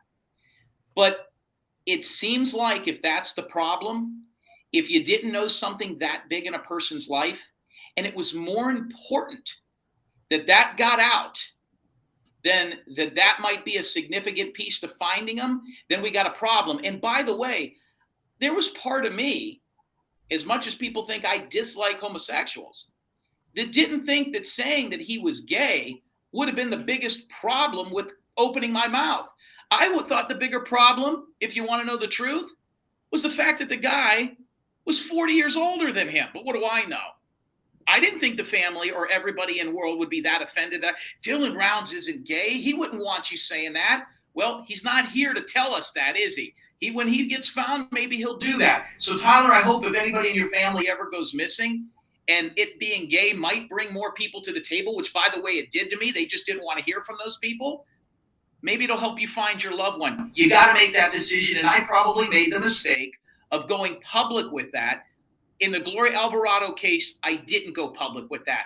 Her family, and this is documented, said, we don't want our daughter dating black men. And what I should have said in the very first couple of days of that case is she ran off with a black guy. Why is that a problem? Because her parents didn't want her to. But see, I would have been in this world. What I did was I kept it quiet, and it took me another 35 days to find that girl. And it was still the same outcome. It still came out in the wash. I did something different here thinking it would help, and they didn't want to work with me anymore. I don't know if that makes it more clear. It does, but don't you think, and let me just say thank you, Kim, and yes, I remember you. I met you from Tyler, and thank you, Empress. So, my thing, though, all this bullshit aside, what do you think happened to Dylan? Are you asking me? You're asking me, guys? Or you're Yes, asking I Tyler? realize you can't see me. Okay, But yes, I'm I asking think, you. I think he was killed. I think he was murdered. If I had Oh, to go to duh, Las my Vegas, kid could tell you that. I'm saying, what do you think happened? I think he was in a town with a lot of bad people and his luck ran out. I think he got too comfortable. I think he thought these people were his friends. Guys, he's a 19-year-old boy with virtually no education and worldly experience. You just got done absolutely insulting the state of Idaho. So you take this kid from Idaho who's 19 years old, never got a GED, which we found out. That mother lied about that. He did not get a GED or graduate high school. He left high school in the middle of one of his years, and his grandfather bought him the farm behind the parents' back. See, you got to know the demographic as to how he got out there, which is why the parents fought. His dad wanted him to go to college and school. The mom says, well, no, maybe you should let him go out there. And the grandfather says, because you guys fight with this kid so much, I'm going to buy him a farm. And look how that worked out. Now there's even more infighting. So you're taking a 19-year-old kid who has virtually no education, who's as innocent and as a cute-looking 19-year-old as you could get for that region. There's nobody else out there looks like him other than Aiden Kloon, who's missing. And you put him in a you put him in a meat grinder with pedophiles, with sex offenders, with 60-year-old men who've got nothing more to lose than to take their next mark. And that kid ran his course in that town. And it was time for them to cash in their chips, and somebody finally did. And the problem is that I think they know that he's dead, like we all think, at least to a large degree. And he's probably in a mine shaft out there. But you got to find the mine shaft. And the only way you're going to do that is know who was involved in it, put their cell phones together, and see where in that geographic area that mine shaft might be. And then you tape it off with the FBI, and you start looking. And you know how you look for a body in a mine shaft that goes 1,000 feet deep, 2,000 feet deep? They put some sort of a thing on the end of a fishing pole, they throw it in, and it goes down. And if the meter reads the smell and the fumes of a dead body, they send somebody down.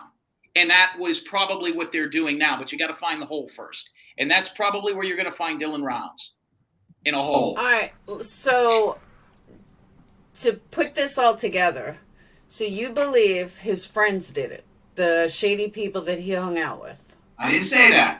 I said he got too comfortable around those people, and somebody, I mean, there's only 200 people in the town, so chances of 95% of people that are murdered by somebody that they know. I'm not saying his friends did. I don't think any of these people are his friends. I think somebody that he had a very intimate relationship with, and I don't mean sexually, intimate meaning he was on a first name basis. If you want me to narrow it down, I'll do that for you just because this is entertainment at this point. I would say the number one guy on Jim Terry's list, even though it doesn't mean nothing, is probably at this point Kurt Wadsworth. The second guy on the list, I would say, would be Troy Wadsworth. Let's not forget, he had the nail marks up and down his arms that the family would not go take a picture of, because if they did, they would have to admit he was technically the brother-in-law, right? He was the brother of the boyfriend. They didn't want to do that. The cops eventually did that, thank God. My third guy would probably be Scott Wadsworth, and then my honorable mention or fourth person would be Chase. Now, I'm the guy that talked to Chase. I heard you guys droning on. Well, how did you know he was at Little Caesars? I spoke with him, his father, his mother. I spoke with his brother-in-law, or his brother, his sister-in-law, and I spoke with his son. I spoke with Chase for 3 days. Chase is the hitchhiker? I don't know that he was a hitchhiker. This is the guy that you said was at a pizza shop. He was at a Little Caesars. Okay. Hold up. So hold up. Chase is a different person than the hitchhiker that was bloody on Wednesday. I don't know. I don't know anything about hitchhikers. Chase Venstra is the guy that preceded me in this case, who they had a $5,000 bounty on. He had a beard. He's a heavy-set guy. Chase Venstra is the original guy that came out of the desert and didn't have shoes. Now, I don't know that he was hitchhiking. I don't know that he had a thumb in the air. But what I do know is that's the man that you were probably all talking about. I just look at him differently. Chase. Well, the mom released in the timeline that on Wednesday, May 25th, Dylan called her to say that he had a strange encounter with some guy who's barefoot and bloody along the roadside who wanted to ride him on. That's Chase Venstra. That is Chase Venstra. Yes, so then Chase Venstra is seen on camera at Little Caesars 200 miles away. Chase Venstra told me he was that guy. Chase Venstra explained why he was that way to me. Yes, I thought this was readily known. But then again, it's hearsay, so I don't know that you want. But I did talk to the guy. Yeah, I know Chase Venstra. I spoke with him quite a few times. His family is very, very nice people. They even told me what mile marker they picked him up on. But then again, I'm hearing different things, that he might have used ATVs and four-wheelers that were stolen to zip back and forth across town. I crossed him off the list, I thought, pretty quick. But he has since, by the way, he's in jail right now for beating the piss out of a woman. He tortures animals. He told me he's a bad guy. He didn't hide it. He's the original one that told me that Dylan Rounds and Kurt had a relationship. He's also the guy. But he had a rock-tight alibi, was nowhere near where Dylan was at in the 1 or 2 days that he went missing. Say that again, my friend? He had a rock-solid alibi and was nowhere near where Dylan was at when Dylan went missing in the 1 or 2 days preceding. He had a rock-solid alibi. How true it is, I don't know. He's in jail. We didn't get to finish those conversations. The family wanted me to know, wanted me to find out for them. And when I mean the family, the grandparents, wanted to know if the original boogeyman, they had a $5,000 bounty on this man's head. And the cops weren't even looking for him. They wanted to speak with him. He Facebooked the family. I believe it was the mother. About 2 or 3 days after they were looking for him, and said, I'm here. I had nothing to do with this. The family was a little bit intimidated to talk to him. I said, I'll talk to him. He gave the family his phone number. And when I called the phone number, he wouldn't pick up. So I says, you know what? I'll call his family. So I did a background check, found his parents. His mom's a school teacher. Dad owns a business. He's got a brother and a sister-in-law, and I got them all on the phone. And the reason Chase Venstra talked to me is I said, Chase, I want to get you out of this. I want to cross you off the list, like I've so desperately tried to cross off Kurt Venstra. I mean, Kurt Wadsworth. I'm sorry, I get those names confused. Kurt Wadsworth, yeah. Kurt Wadsworth. I apologize. I got so many names. I don't know my notes. So, but wait, basically, so he got on the phone with me. He's extremely intelligent. He talks very well. He knows a lot of people. And the first thing he said is the guy you need to look at is Kurt Wadsworth. And I says, well, Kurt says, you're the first guy we need to work at. He says, I hate that man. I hate him with a passion. He hates me with a passion. He have admitted to have stolen from him. And he admitted from stealing from people to feed his addiction out there. Talking about people that have meth problems, their teeth are rotten out of their head. So he told me all that stuff. Then I made a couple of phone calls and found out that right around the time the family, which by the way, they still don't know when he went missing, guys. You guys are narrowing this. Let me ask you a question. Educate me. When did Dylan Rounds go missing? Are you sure about that? Well, according to what I know, it was May 28th. And how do you know that? Hearsay? Speculation? No, you don't know. Even the family doesn't know. The only timeline they have is the last time he had a conversation with his grandmother. And the last time his phone did a ping. By the way, why did they need $50,000? Why did he want $50,000? You talking about the loan that I found out Yeah. that the grandfather gave the kid behind his back? Yeah. I don't know, man. That's a hell of a question.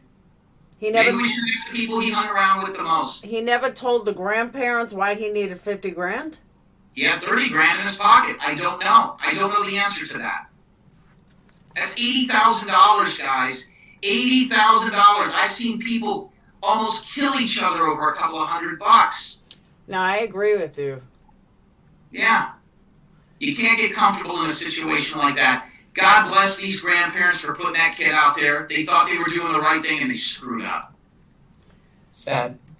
It really is. It really, really is. So if people don't believe my theories, if they think that I'm totally an airbag, and that's No, fine. I don't think anybody thinks that. I think it's your approach. Like My approach. like Sleuth Mom, that call that was released that I was going to play, but I mean, we got you here anyway. You're more than welcome to play that call. But I'm You know what's saying you interesting? were cursing at the parents of a missing child. I have the mouth of a truck driver, but when I interview, I never curse. If I'm talking to a family, I never curse. Mm-hmm. You were sitting there cursing at them, and like this is regardless of a situation.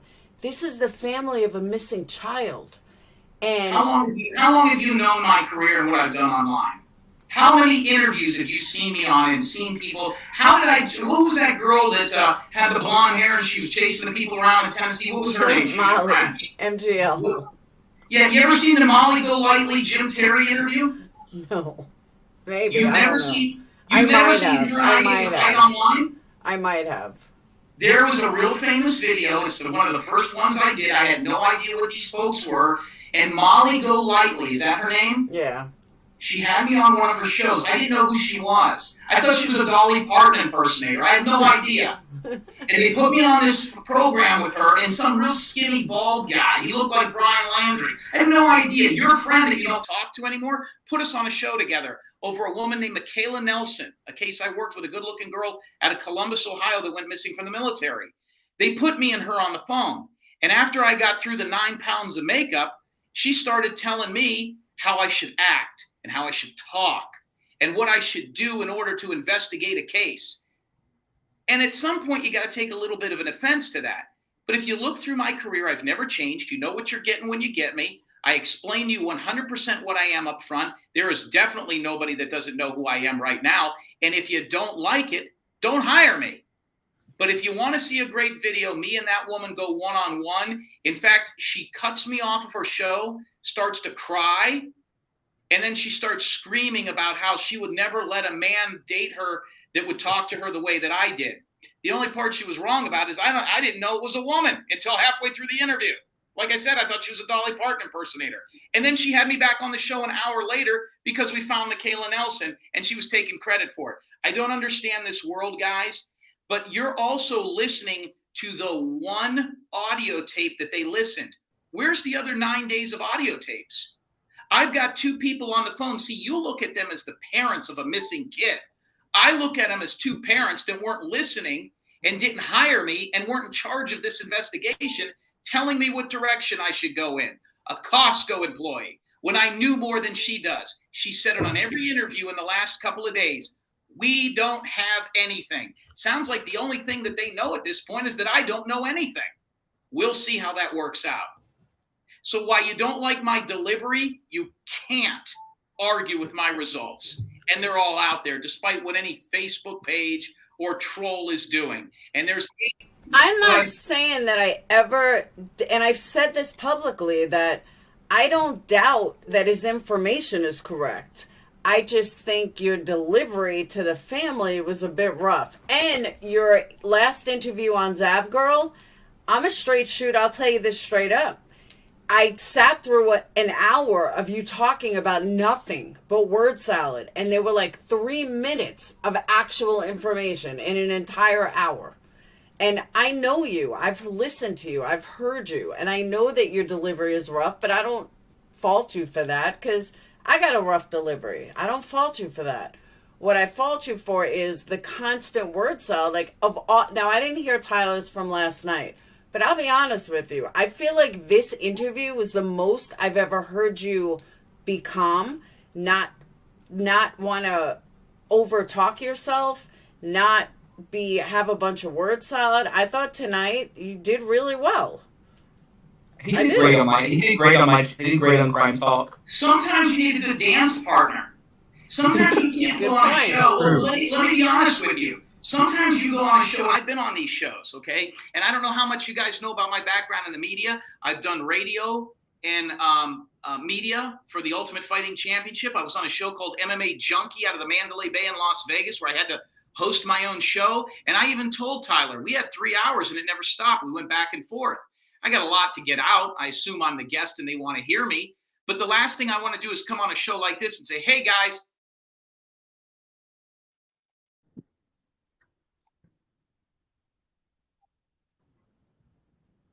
Well, and I'm sorry that you feel it was word salad. Well, then I'll tell you, let's do what I call graffiti. And graffiti in radio is when you ask somebody a question and they fire it away with a quick answer. I can do that. I thought we were filling a radio show, and if you've ever talked to Zav Girl, as much as I love her and as much as I like those people, I can only get on there and stand there and look at her go, well, my finger's bleeding. Okay, what do you think happened? She doesn't have a media background. She's a nice lady, and she does a good job with her channel, but there's a big difference between Zav Girl, Tyler, and a lot of other people out there. If you want to know something, an answer to a question, I'll give you the answer to it. Just ask me, and I'll short it up. I can do that.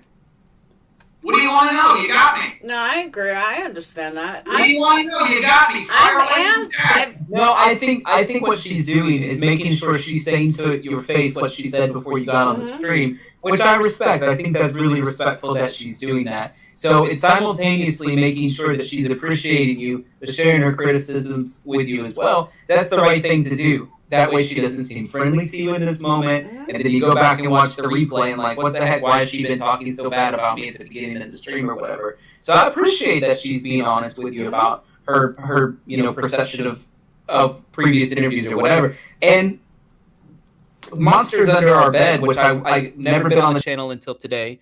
I did look at his drone footage, has been boots on the ground, talking to locals, flying drone footage. And today, Laura, I don't know if you know who he is or his channel, but he was actually out there at the base of the mountain where they were doing searching, flying drones and different stuff. Is that the big guy with the beard that rode the helicopter? No, that was Heavy D Sparks.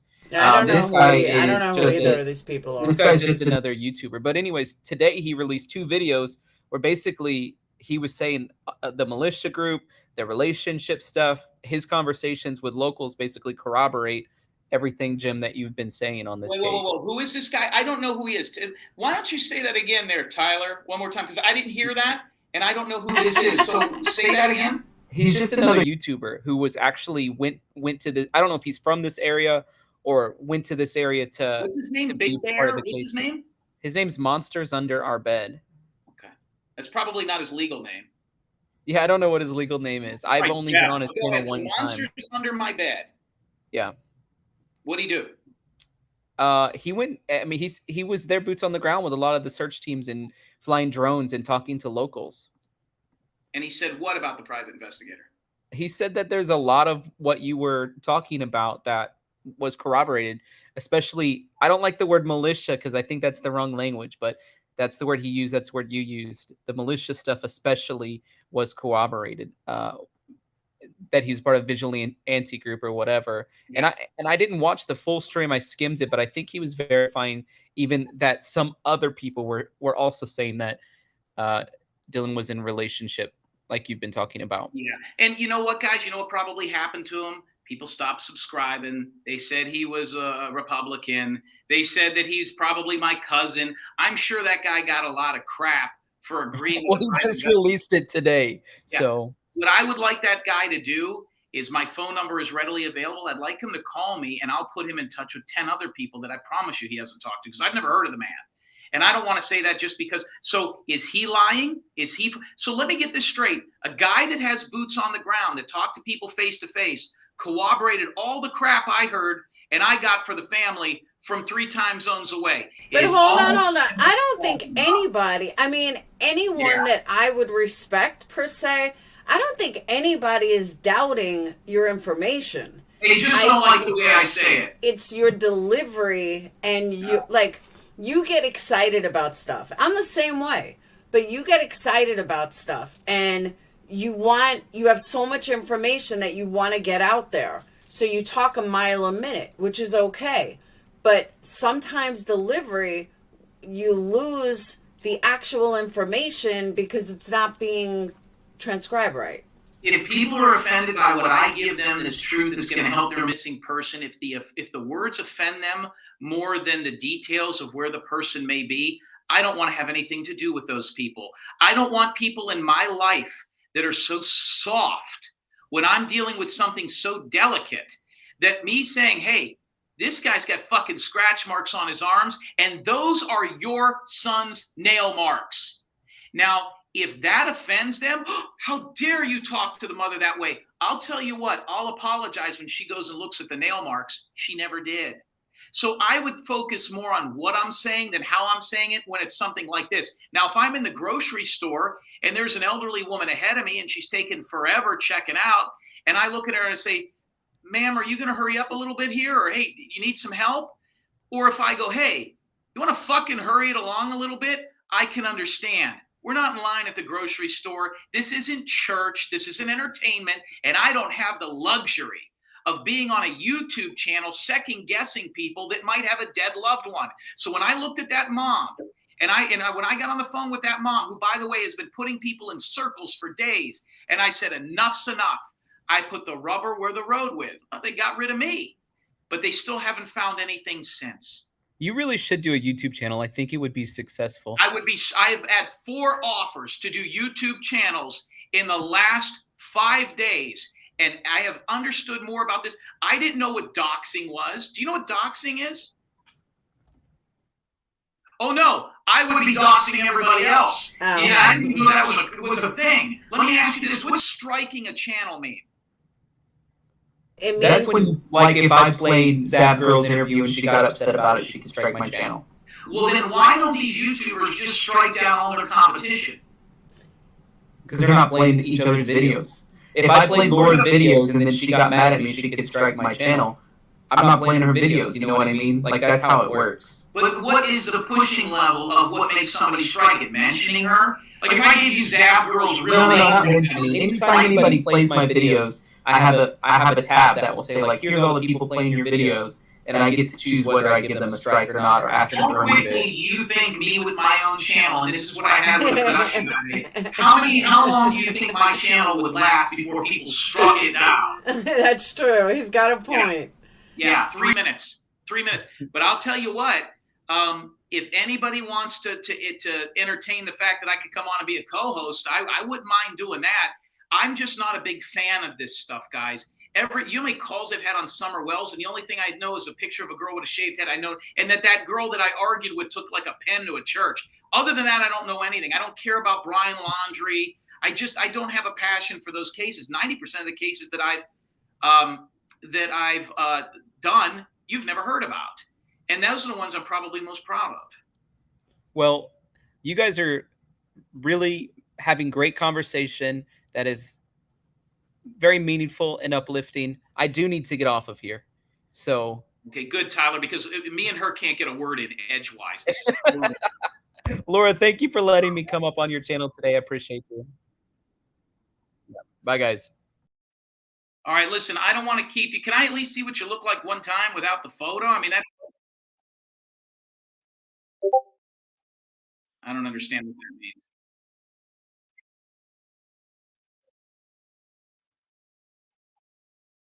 What is it? Oh, God, come on. I went to Clark Atlanta University. How do you spell all that?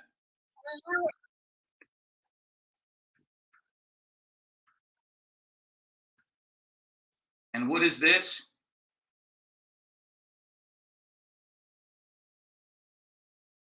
Something unexpected happened while accessing this website.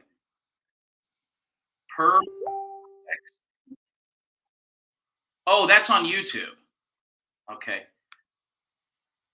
What does 50-year-old MILFs mean? What's that supposed to? I don't know what you're sending me to. Hold on. Let me do this again. 50-year-old milks? MILFs. Milk? MILF, yeah. Hold on. I guess somebody has me listed as a 50-year-old MILF. Yeah. Okay. Oh, here you go. Perplex. So if I click on it, Click on that. and then I click on the video that's going on right now. There you go. I'm going to mute it. And Okay, then I've you got see something about a video game popping up, and I'm sure that is I'm not aware of computer. I had typing in high school and college. I never had computers. Okay, so I'm looking now. Okay, there's my face, and then you're down in the corner. Yes. That's me. There you are. That's me. It just, Okay, because I have that camera going, I can't have this camera going. I can't There do must be a both. little bit of delay. And by the way, I know people are asking me questions in the chat. I don't watch the chats when I do these. I can't get that done. Okay, so that's another thing. Thank you, Amanda. That's another thing, is I want to know if anyone in chat has any questions for you. You can ask me anything you want about anything, and I'll answer it. Let's get it out in the open now, and then I'll let you go. And hey, listen, how come you didn't call me to tell me you were here? You know how to get a hold of me. Why are other people telling me that you're doing this about me? The first 30 minutes, you were mentioning my name half a dozen times. I wasn't even going to go live tonight. I was live earlier when I showcased my new website. And then one of my mods is like, you know, why don't you talk about Dylan Rounds? So I said, okay. And then I was going to play Sleuth's mom video, and then Tyler popped in, and then he said you got a hold of him, and that's how that all came to be. Yeah, he's in a state that I used to live in, He's so I so remember nice. the area code. Yeah. I met him on with the Gabby Petito case, Brian Laundrie. That's how I actually first met him. Okay. Did If you, by the way, something that's off the topic, just so people know I'm not a total monster. Have you seen any of the still footage or any of the trailer footage of the Gabby Petito movie? no, I have not. Oh, it's out there. You got to check it out. It is unbelievable. Good or bad? Horrible. First of all, the girl that plays Gabby Petito is chubby. Yeah, I saw that. no I did idea see that. And the guy that played him is horrible looking. That I saw. He looks like he's 50 years old. I think it's one of these made-for-television movies. Like, I don't think it's going to be in the theater. Like Lifetime? I think Hulu or something. Yeah, and I don't know if it'll be a 4-part series. The only case I ever got into, the only 2 cases I ever found fascinating, one scared me and one fascinated me that have anything to do with crime. One is a kid that went missing in the Smoky Mountains like 60 years ago. Okay. His name is Dennis Martin. It's the most incredible missing persons case I've ever seen in my life, and the only one that scared me. I was offered to go on a hunt for this kid to look for him where some ginseng hunters thought they saw him. I declined. I'm like, no way. Dennis Martin from the Smoky Mountains. It was in a book called Missing 411. The other case that I was fascinated, who was the little girl that, she wasn't a little girl, she was like 20, but they treated her like a little girl, shaved her head, made her sick, and she wasn't sick. What was her name? Oh, the one that killed her mom? Yeah. Well, her boyfriend killed the mom. Yeah. I can't, my mind is blank. I know exactly what you're talking about, though. I knew about that girl's story years before it got hot, right? And the biggest part of that story they never put in the media, which is how many celebrities helped her out and vouched for her. People like Ellen DeGeneres and these knuckleheads. But I had a buddy who was a publicist for a famous person out in Los Angeles who actually his job was to give this girl trips. I can't think of that girl's name. She had a real high squeaky voice, and they were dressing her up like Disney characters. I forget her name. I'm sure the people in your chat room have already put her name out there. No, they haven't. Guys, who's he talking about? For some reason, the one that killed her mom, Gypsy Rose. She didn't kill her mom. Her boyfriend killed her. Gypsy Rose. Gypsy Rose. Mm-hmm. So the reason the Gypsy Rose case was interesting to me is because Jean Bonnet, I don't care about anyone, but Gypsy Rose was interesting to me because I knew a guy that was a publicist for somebody famous whose job as part of the publicist and part of the being their handler and their manager was to go give this girl gifts. So he had met her before at that house. So he had brought her stuffed animals and food and he had had interactions with her, and he's a pretty smart guy. And he says, hey, man, he goes, I thought she was like 9 years old and sickly. I didn't realize she was like 18. So I was interested in that case for that reason. But those are the only 2 that ever interested me. But listen, I got a few more minutes here, and I don't want to drone on, and I don't want your people eating word salad. So if you have questions, fire away now. Otherwise, I will leave you guys alone.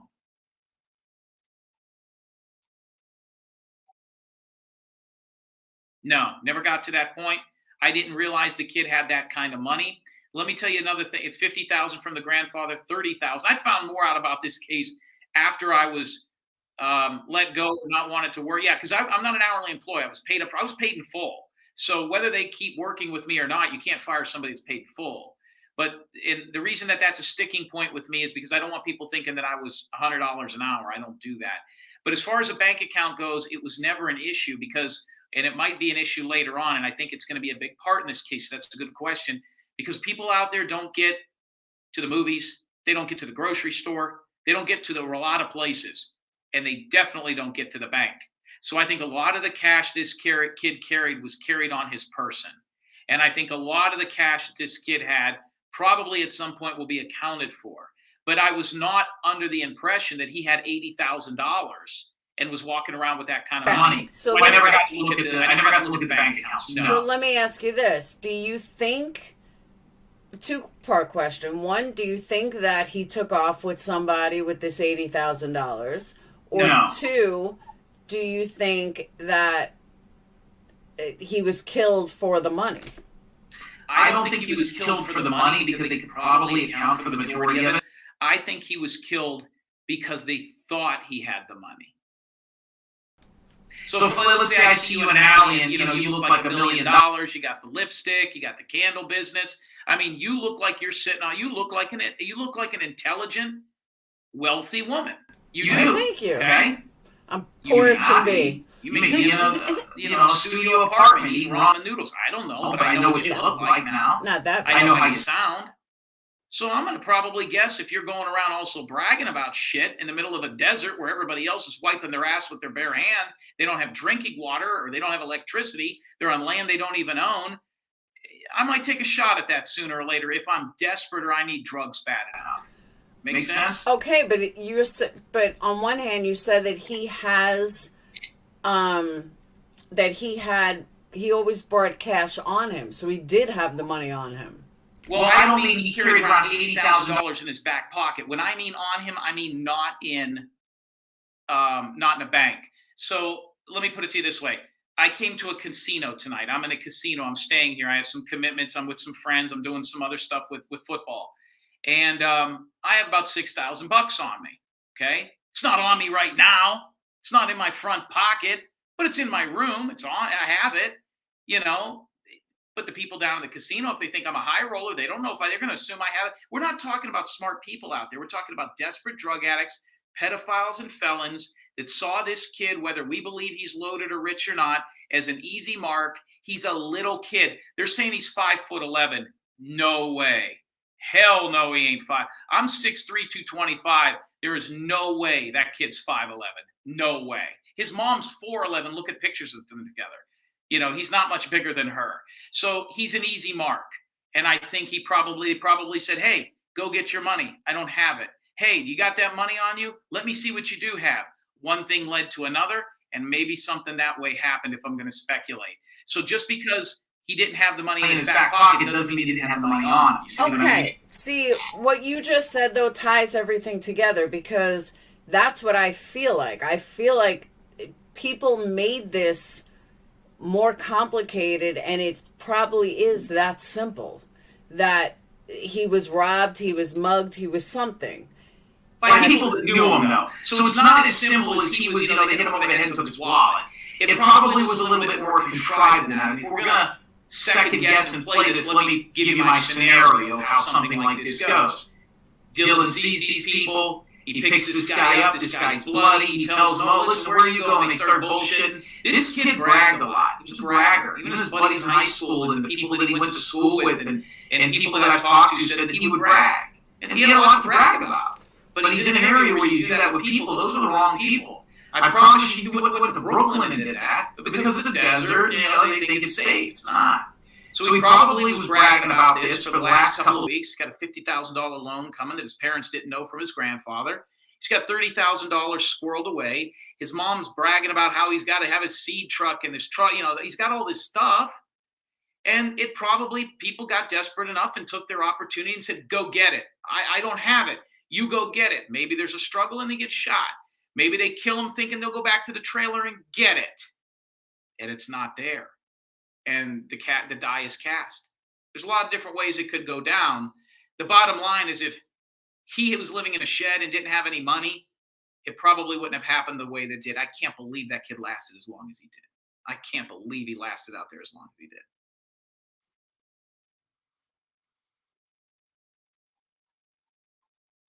I think the boots are important if he doesn't have any other shoes. And if you look at the video of him on that, what's that thing called where it's like a hoverboard, he's skating on it. The video's out there. Have you seen it? He's on a hoverboard. You can see the red dot on the boots. 50 people have said that when I've been on shows. So is it his blood? Probably. I got blood on a pair of boots in my backyard and I'm not missing. Does that mean somebody killed me? No. It ain't going to tell you much. It's not a good sign. But if that's the only thing the mother's got to go on, well, I probably will look at several other things. And I keep saying the mother too, guys, not only because she irritates me and I don't like her, but because she's the head of that operation out there. She is the focal point. She wears the pants, and it ain't going good. Now you can see why he tried to run her over with a car. It's documented.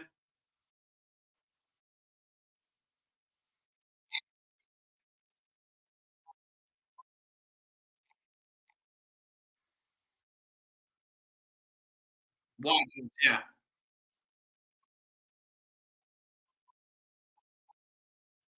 I don't know. That's a great question. That'd be interesting. You know what? They might have, because I think they knew the father, so they might have known of that boy. But don't forget, when he moved out there, he was 17 years old. So they may have known of him because of his family's ties. That's a good question, but I have a feeling that, if they did, it wasn't like they did at the end or like they do now. If that kid's alive, that is going to be an incredible story. An incredible story. I looked at a PI. I'll tell you a PI's case that I looked at that was similar, and I haven't talked to this guy, and I'd like to. There was a mother up in Northern California that went missing. She said a couple of Puerto Rican ladies abducted her, and it turned out to be bullshit. Remember that story? About a couple of years ago, she's facing criminal charges now. They called her super mom. She was supposedly abducted in Northern California. Talking about the blonde. Yeah. Yeah. An investigator for the family had come out and said stuff like, well, it's possible she wasn't abducted. She might be with another guy. What? She's a super mom. Why would you throw her under the bus? Why would you say that she's cheating on her husband? Look at their Facebook photos. That's how stupid people are. They think because somebody's on Facebook and they have a great picture with a husband that everything's good, everything's great, everybody's kid. The people I believe? The people on Facebook that say, look at how stupid my kid is. He made all C's. Those are the ones I wanted. Those are the real people out there. Look at Jennifer. She's got straight A's. Oh, yeah, where's she going to college next year? Oh, she's not. She's going to work at Claire's in the mall. It's her choice. Bullshit. So you know what? You got to take everything with a grain of salt, even a guy like me. But I think that sometimes when a PI says stuff that's not popular and it comes out in the wash later, I'm sure I'll just get forgotten about, and that's fine.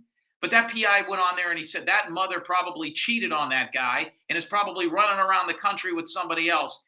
And man, they hated his guts. And you know what? He ended up being right at the end, and she's facing charges.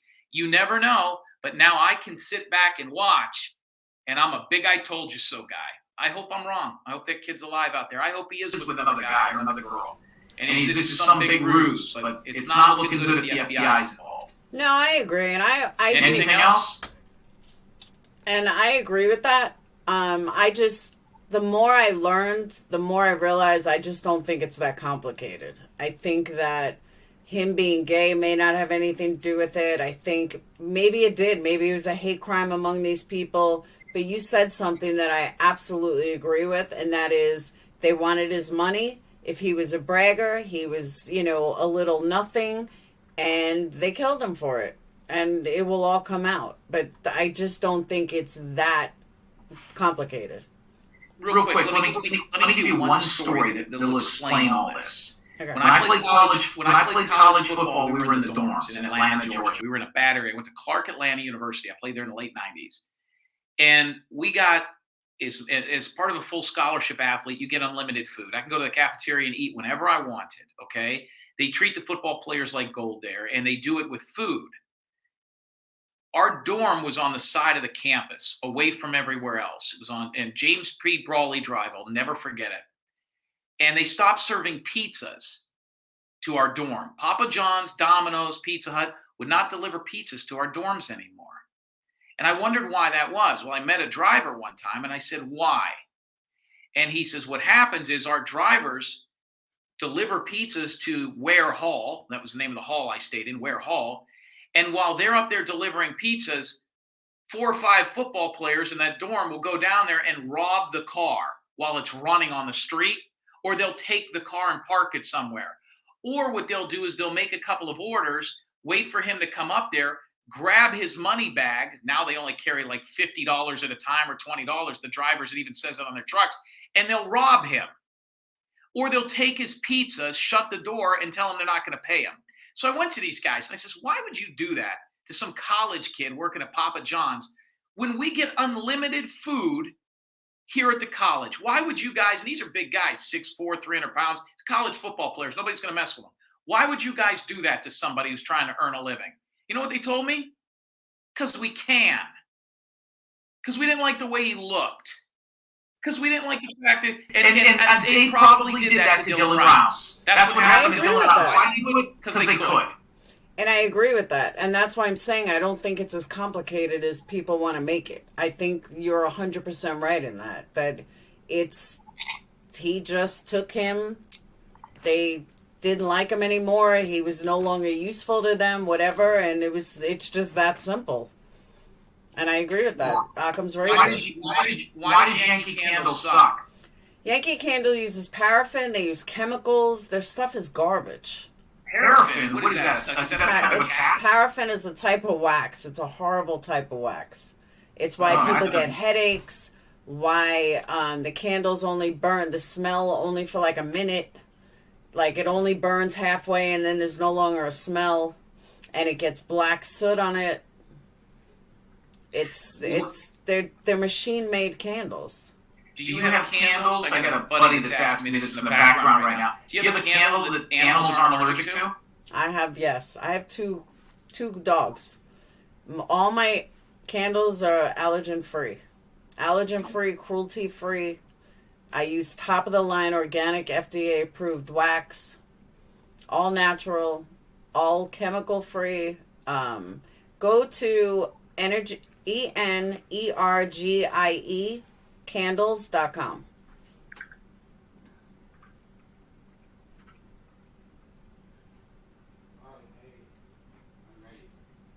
Global trading? No. ENERGIE candles.com. All right, you're interested in candle wax on each other in bikinis. I don't know what you're into. Hey, listen, you need to get that Christian kid back on the show and get your shit together. Listen God to me. bless everybody. You got my phone number, 813-993-242. I will call you. Take care. Bye. All right. Well, that was a turn. I didn't expect that one. Hold on. Whoop. All right.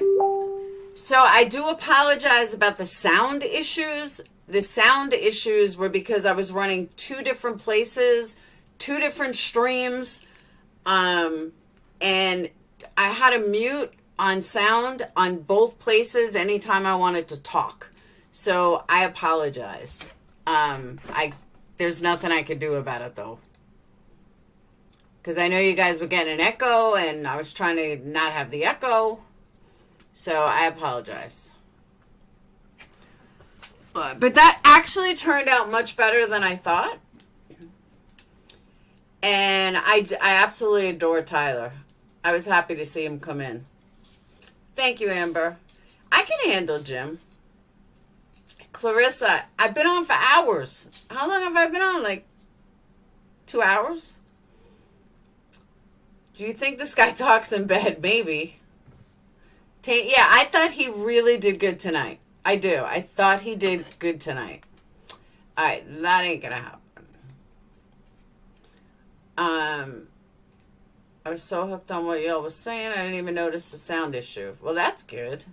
Thank you, Julie. New information is always a plus. I agree. And again, you guys can thank Joseph M. for this live even happening because this live wasn't even supposed to happen. So you guys can all thank Joseph. Hey, just a girl, yes. Shut up, Rhonda. Yes, he is an ex-football player. That part I knew. Disseminate later and come back food tomorrow or next day.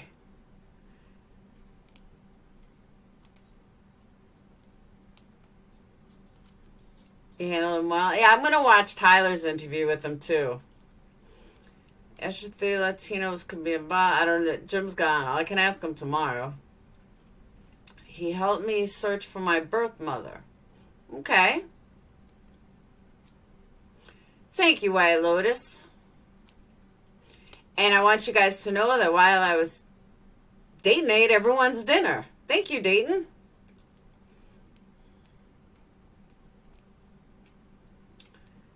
He said you can put candle wax on each other. He's not boring. Thank you, D-Lan. No, he's not a bad guy. I never thought he was a bad guy. He's just other things I've heard. But he really did good tonight. He did. He let other people speak. I thought he was great, honestly. Thank you, Grace. I really did. I thought he was great. He probably talks in bed and explains everything he's doing. Maybe. He's not a bad-looking dude. He just talks a lot. Rhonda, you're the one that likes wax. I have to see, Rhonda wants me to make special wax for her that melts on her boobs. So, all right, I am going to get off, though. I'm starving. That's the problem with only eating a little bit at a time, is you can just get fucking hungry. So, he did do good, right? I thought he did excellent tonight. I do. 2 lives in 1 day makes me happy. And don't forget, go to the website, energy.com. ENERGIE, candles.com. And order your candles. You just can't do the subscriptions until the glitch is fixed. Thank you, Janessa. You shutting down a live for a hot day. Now it's 11 o'clock. I'm taking off my makeup. I'm already in pajamas, so I mean I gotta change my shirt, but thank you, Tommy. Thank you, Joseph. You didn't have to. Thank you. I gotta give you an insult. Hold on.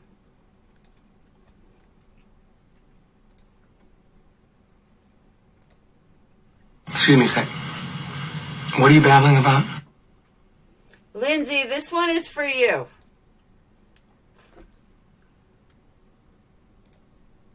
Were you born an asshole, or did you work at it your whole life?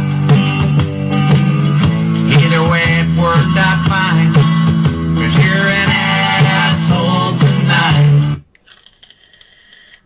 Excuse me a second. That was for my Lindsay. Don't lose his number. Believe me, I could get it anywhere. His number's everywhere. Lindsay knows I love her. Jim comes across as credible. He is credible. And I said that from the beginning. I said that, you know, he's maybe harsh, but hell, so am I. But I do believe his information. I said that from the beginning, that I really do. Curious about his charges and how effective he is. No, he doesn't. From what I understand, he doesn't seem to travel much. He is more, works from his area. But really, you don't have to travel much. I see we have a lot of Jim fans. Yes. Let me give you the link for it since I'm getting off. What was it? Is this it? Yeah, here it is.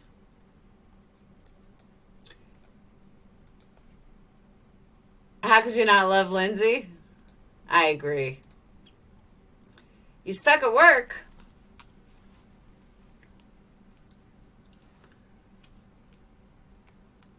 I think he's kind of cute.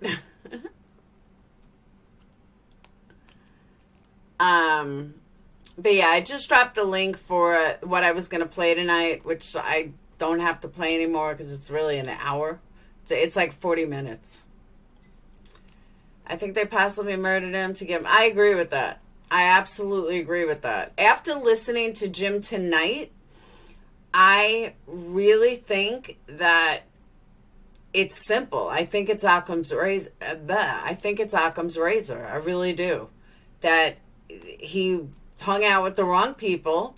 He had problems with these people. He thought they were their friends. He wasn't their friends. And they killed him for money. I mean, these people were not good people. So I absolutely agree that it's that simple. That's just my opinion. All over money, yep. And I didn't think like that before tonight. Before tonight, I thought differently. Like you guys heard when I was even talking to Tyler. But I really think it's that simple. I think he just got killed hanging out with shady people, and it was all over money. Should be pretty easy to find if suddenly is spending thousands of dollars. Exactly. Occam's razor is our friend. In your opinion, is Jim narcissistic or nah? Normally I would say yes, but after tonight, I don't know. Maybe not so much. How was the party? It was alright.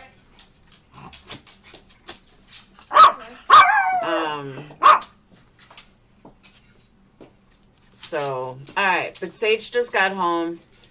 I am gonna head off. Phoenix didn't even eat dinner yet because I think Dayton ate everyone's dinner.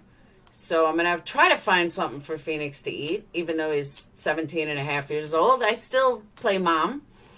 So I think Domino's, I have an hour left before I can get there. But I will see you guys tomorrow. Have a wonderful, wonderful, wonderful night. Joseph, thank you so much for making me go live tonight because it all worked out. And I have a different feeling on the case now. I really do. So I will see you guys later. Have a wonderful night. And that's it.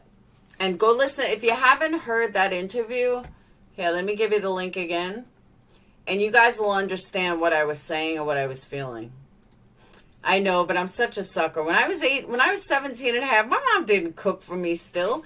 She was like, all right, whatever's in the fridge. But I feel bad because Dayton ate it all. There were like 5 tacos in there. Dayton said there's one left. Phoenix said there's one left when he gets home from work. So I feel horrible.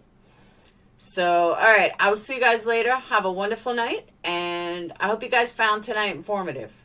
I did. So, all right. I will see you guys later. Peace out.